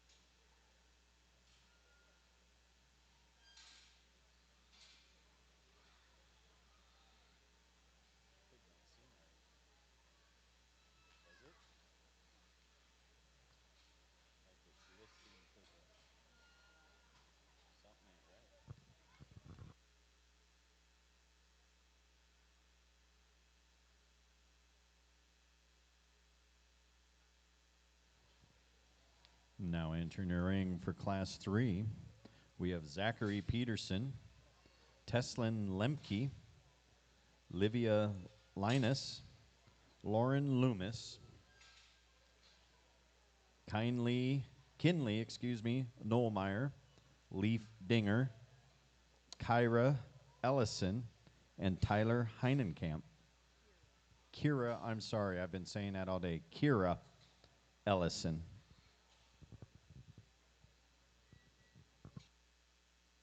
Class 4 to the holding pins. Class 4 to the holding pins. Class 5 to the waiting area, please. Class 5 to the waiting area.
Class 5 in the Gilt to the waiting area. Class 5 to the waiting area.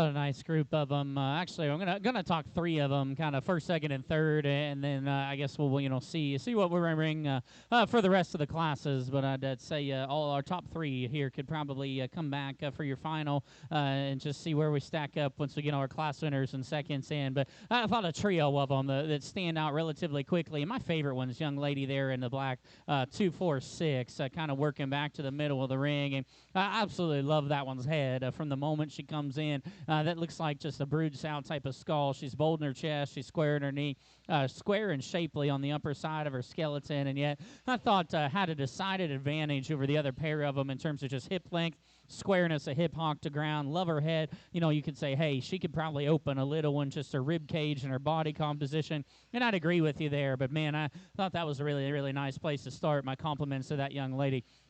I thought another pair of them that were real close. I like the young man's kind of Berkshire appearing gilt here to my right to go ahead and go second. And I thought that one, stoutness of skull, size of form, rear bone circumference. That is a heavy duty one. She's packed full of muscle and shape and dimension. I thought maybe just got a little shorter in her hip length in relation to the one who wins the class. I thought that was a very good one to go two. And kind of the other one I said that needs to go three and needs to be talked about and should come back here for our finals. The young lady's blue gilt here to my right. Because, man, when that one first came in, I thought, hey, there she is. There's our class winner because her stoutness of skull, her mug, and her look in front of her blades, absolutely incredible. In the same sense, she's rolled up, shapely up high. The longer we drove, and again, we haven't drove them hardly real long, wanted to get more soft and uncomfortable on her front right foot. My big issue for her is when I got right in behind her, she just wants to push the limits for me and kind of roll her hawk just a little too far outside of her body wall, in my opinion. But, man, where that one's good, she's big league good.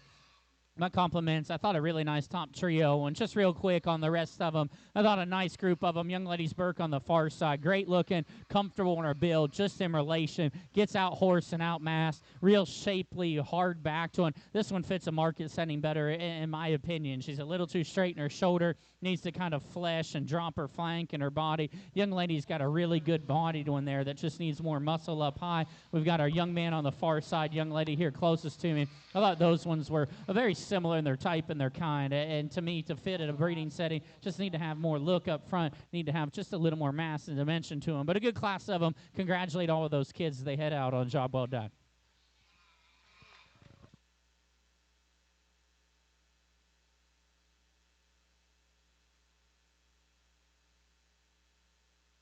All right, for class 3, coming back to your final drive, we're going to have 3.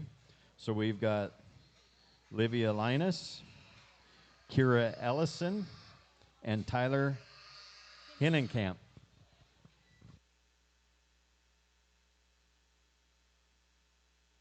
Class 4, entering the ring, Ashton Murray, Macy Spinelli, Baron Linus, Charlie Peters, Jewel Malmo, Benjamin Graham, and Austin Laws. Class 5 should be to the holding pen. Class 5. Class 6 to the waiting area. Class 6 to the waiting area.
Another nice class of them. I thought maybe a pair of them that stood out. I like this young man right here, closest to his belted hog, to go ahead and win this particular class. Very similar to the one that wins the last class. Starts with her skull, comes in. She's stout about her mug, big about her cheek and her jaw, shapely up high, big in her upper hip and her pin set. It just looks like one that fits a breeding setting incredibly well in all of those aspects. I'll be the first one to say, hey, we've probably got to watch her on her front foot set just a fuzz, and you could probably say, hey, you can square up from behind just a nickel, but rugged, stout, dense, generating type of skull. I thought that one needed to go ahead and win this particular class.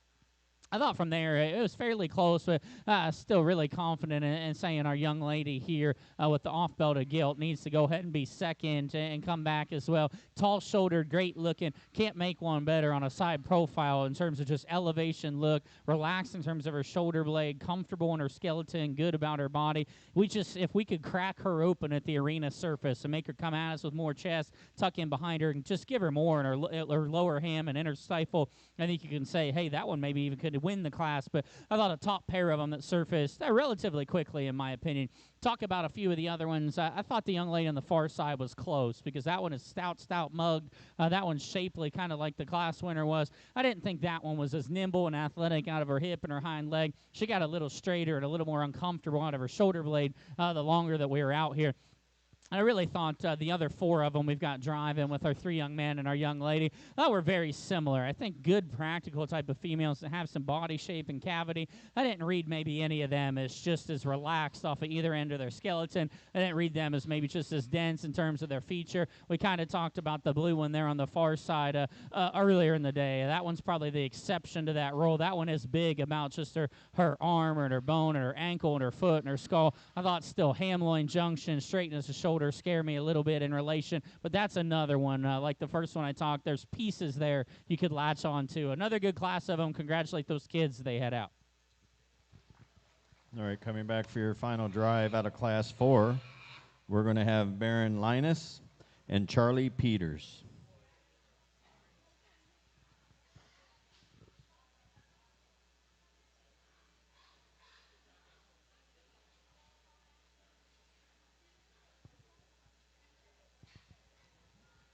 Class 5 of your Gilt.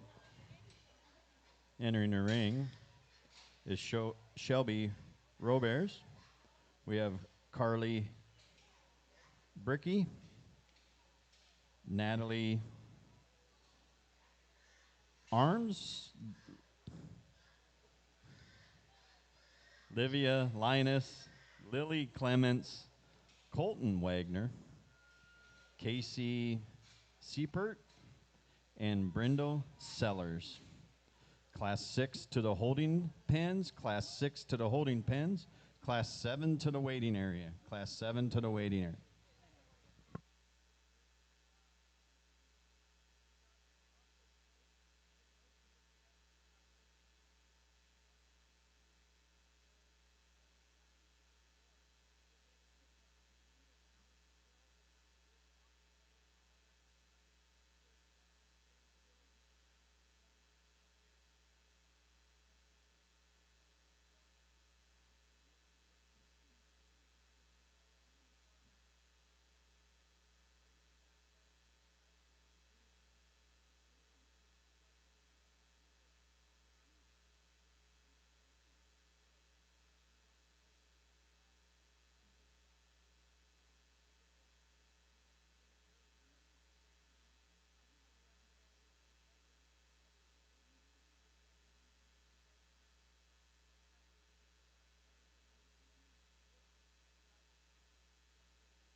Another nice class of them. Another group of them we've seen several, if not most, these through the ring ones. I think still a pair of them. I like the young lady's calico to go ahead and start on the far side in this particular class. Densest made one, stoutest about her mug, bold about her chest, but still she's big up high, everywhere up high. Whether you want to talk back out of her blade, she's big in her upper hip and her pin. And still, when you step in behind this particular gilt, she still maintains squareness, hip hop to ground. You know, I could say, set it on maybe a few. You could say, hey, that one could probably just be a little longer hipped, or, you know, just a little trimmer about her head and her neck, specifically on the upper side of her neck. But bold, dense, square, stout. Young lady does a really nice job. I like the young lady right there beside her with the half belt to go ahead and be second.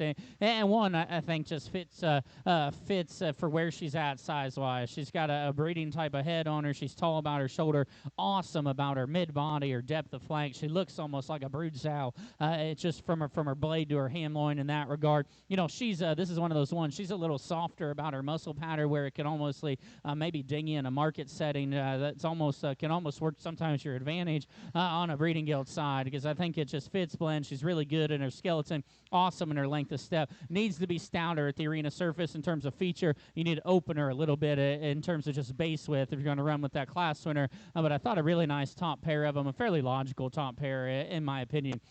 To talk our other a few here real fast. So we kind of talked to young lady in the multicolored shirt there earlier in the day. Tall shouldered, good looking, paints a good picture from the side. Just not as much of that gilt in relation. Young lady right here beside her's got a stout one. If we've got to change that one in her back left as she goes away from us, we're going to work any higher. Big, bulky, stout, dense one here.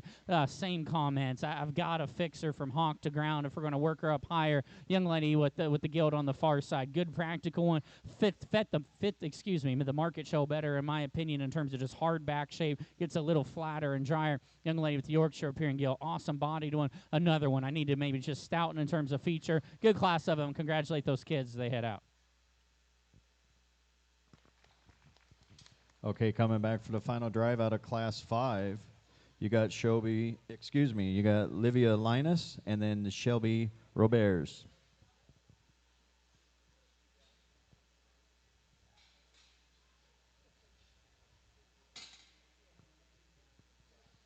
Now entering the ring for Class 6, Carter DeBolt, Camden Weber, Luke Wade, Weston Wagner, Ty Fleshman, McKinley Thornton,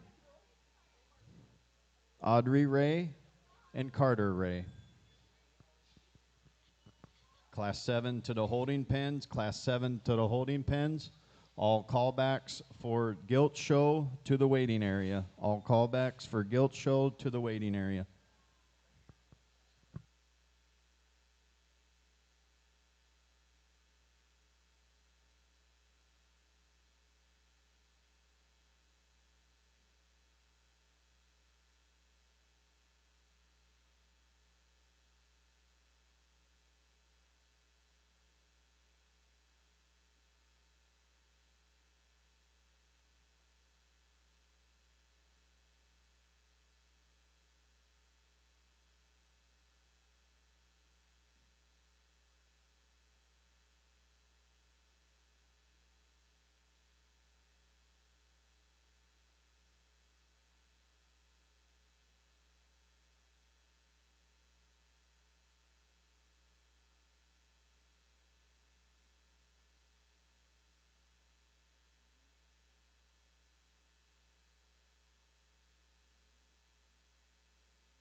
another group of them I've seen majority, if not all, there just an hour or two ago. But I think another pair of them that need to come back. Young lady right here in front of me is going to go ahead and win this particular class. Same comments I said earlier. Tall-shouldered, shapely back, square up high, neat look from the side profile. That's probably just as intriguing of a head on the breeding side that we've seen so far. Another one too. Still, hey, same comments still stand. Open her in her cage of fuzz. Watch her hand line a little, but still a really nice one to go ahead and start in this particular drive. I got a little closer. Young lady here to my left still needs to be our second place in this particular drive, and this is one man where there are pieces here. I love that one's skull. That one's squareness of back, heavy duty in terms of her feature. Same type of thing we talked. I got to watch that one in just her neck and the upper side and her crest, and change her in a spot or two. But man, bulky, dense, awesome kind of head. Well, that was a really nice pair of them. That they'll be back here in just a minute here for our final compliments to those two young ladies. Just to talk them real quick, the blue one's so good where she's good in terms of up high, upper hip, and pin. Once the funnel going away, needs to be stouter. Young lady directly in front of me, incredibly well presented one. She's got some swelling going on in her rear joints, gets a little straighter shouldered. Young man's, we've got to change a little bit on front foot set. We talked to both of these earlier and where I liked both of them in parts and pieces. This one, same thing. Ham loin junction forward, I can get behind her. I've got to square up from behind. Young man, still love that Gilt in terms of shape and roll and spread. She gets a little round in her hip, a little short in her step in the breeding side. Good class of them. Congratulate those kids as they head out. All right, coming back out of Class 6, you will have Audrey Ray and McKinley Thornton. Class 7 now entering the ring. Baron Linus, Cade Wolf, Aubrey Bricky, Georgia Dawson, Jace Palmer, Tucker Wolf, Wade Palmer, and Cade Wolf.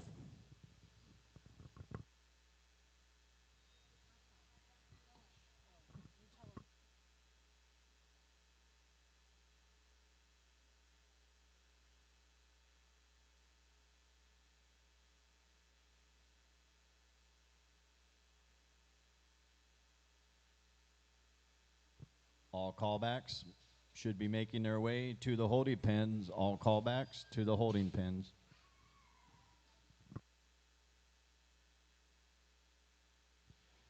At conclusion here for the final drive on the Gilt, we'd like to thank our sponsor for the Supreme Champion Gilt Bucko, which will be the Nillmeyer Show Pigs, and our Reserve Champion Gilt, which is a stool, is going to be sponsored by B&K Company. We want to thank them very much. Round of applause for our sponsors, please.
Yeah, a tougher group of them maybe here in the last group because I think realistically all 8 of them bring positives to the table, and yet again we've talked about several of them already, and I think always too from a market to a breeding thing sometimes just your priorities can change a little bit, but I think realistically all of them bring some positives to the table.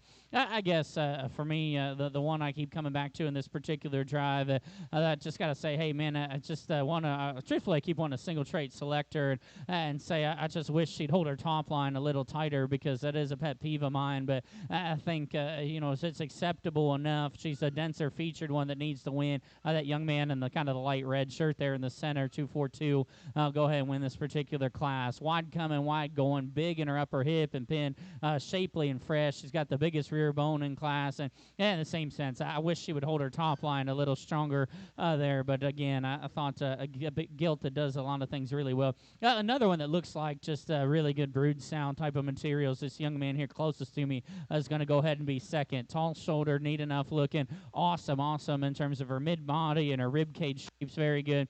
Comfortable enough in terms of her skeleton. I wish she was a little wider right there through her inner leg as she leaves you, but I thought one that brings a lot of positives to the table. In a breeding setting. Just to talk them real quick, I thought the one here to my right was close in terms of density of feature, body, and cage. Wants to maybe be a little plainer in her makeup, wants to funnel a little more. Young lady, wild-looking one that just needs the bulk. Young lady on the far side, very similar comments. Awesome look, has to have more to him. Big, bold, stouty, and bulky one, and the black one I maybe still want to trim up a little. Young lady here closest to me doing a good job, a little rounder in her muscle pattern. Young man here, the two-sticky, and another one I thought gets close in terms of skull and shape, good bodied. Maybe it's just a little more closed up, a little more rigid in their motion from time to time. Good class of them. Put your hands together one last time for these kids as they head out. And coming right back for our final, out of Class 7, we have Baron Linus and Cade Wolf with his TT.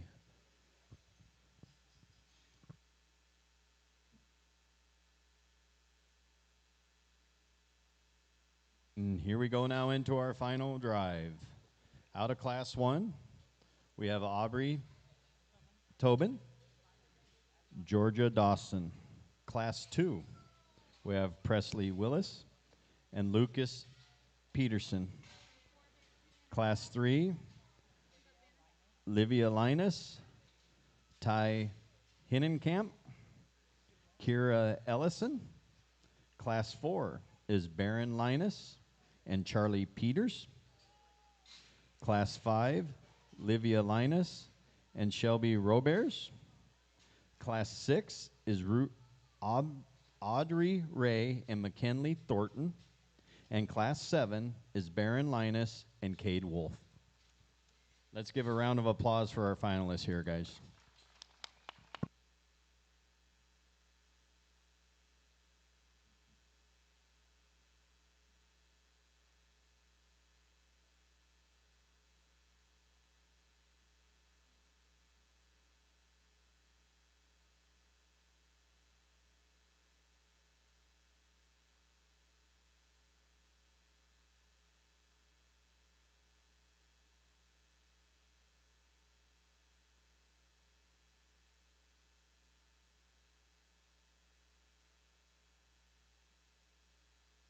Just a reminder that after this, we will be back here at 6 p.m. for our final FFA and 4-H. 6 p.m. in this barn, to be followed by our Supreme Market Drive at 7 o'clock at the barn just to the east of us in the beef barn. As we go ahead and I guess round out our morning and early afternoon, this is your Breeding Gilt final drive. So if you guys would, that are still left here ringside, let's put our hands together and congratulate your 7 class winners. Thought a really nice group of them, and again, talked a few of them maybe a little longer than some others, and then the ones we've already seen earlier in the day. They're not going to change a whole lot in an hour or two, but I thought a really good set of them. I've kind of always said, big, small, whatever. I've always said my favorite ones are the ones that I would want our families that we help to show, or my favorite gilts are the ones that I would be the one. I think the easiest way to say it is, hey, if you could pick one of them and they all cost the same, name. Which one do you take home and try and breed? That decision's very easy for me. This young lady with the small one's your champion. Congratulations to her.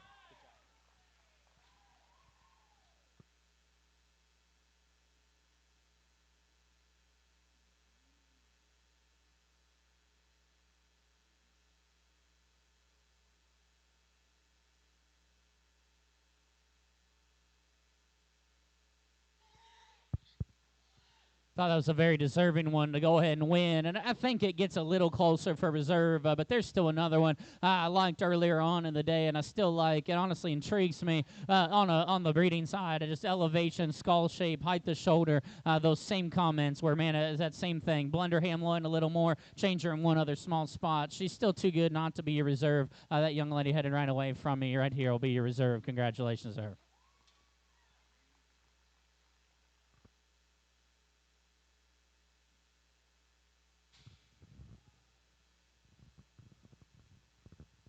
All right.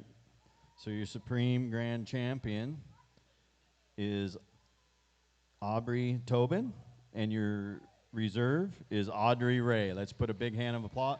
Raise up and clap for these kids. Good job, guys. Top five coming now. Top. Yeah, we got to get you a third, fourth, and fifth overall. And I think there's another one.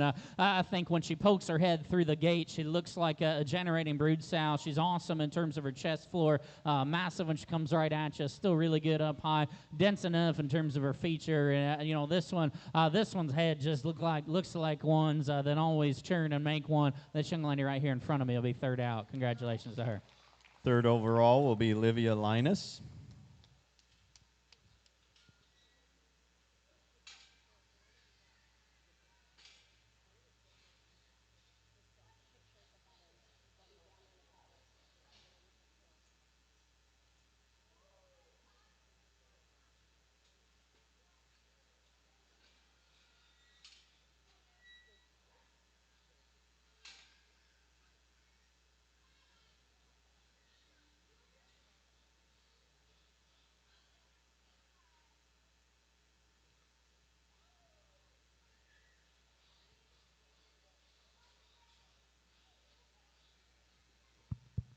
I think it gets really close between, honestly, 4 or 5 of them out here for just different parts and what you want to do. The one I'm going to slot fourth, maybe not for everybody, and truthfully, you wouldn't want a whole sow herd of ones that look like this, but we generally keep a handful of them that look like this around because, man, when they look like this and they're this extreme in terms of just their shape, their skull, their density, their moderation, they're the kind that can turn them, and if you get the right one out of them.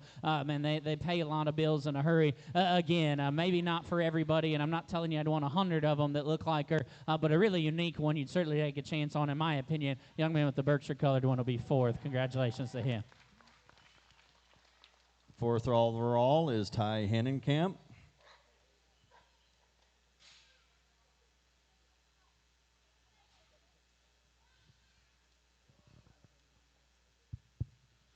Drop the blue in, and again, I think that one's close. If you're okay with what she does, hawk to ground, you could have had her slotted higher up in the order. That's just real quick where my head's at because it's still important. All these kids out here still want to be fifth. I think it's so close. The young lady's red gilt coming close to me. Awesome in terms of her build, shapely up high.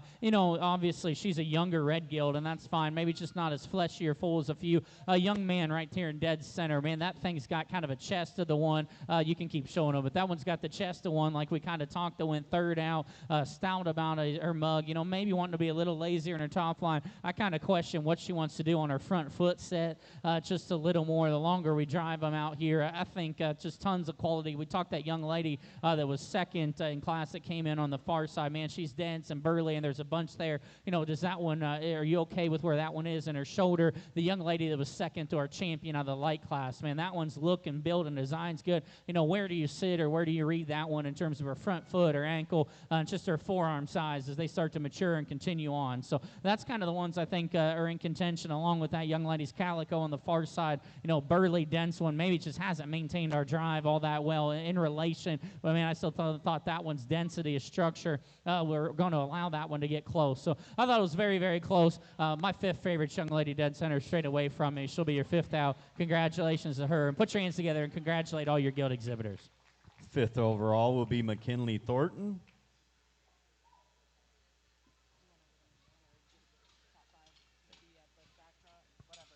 Pictures at the backdrop for the top 5 and anyone else that wants one. And we will see you at 6 o'clock for Hog Final Drive.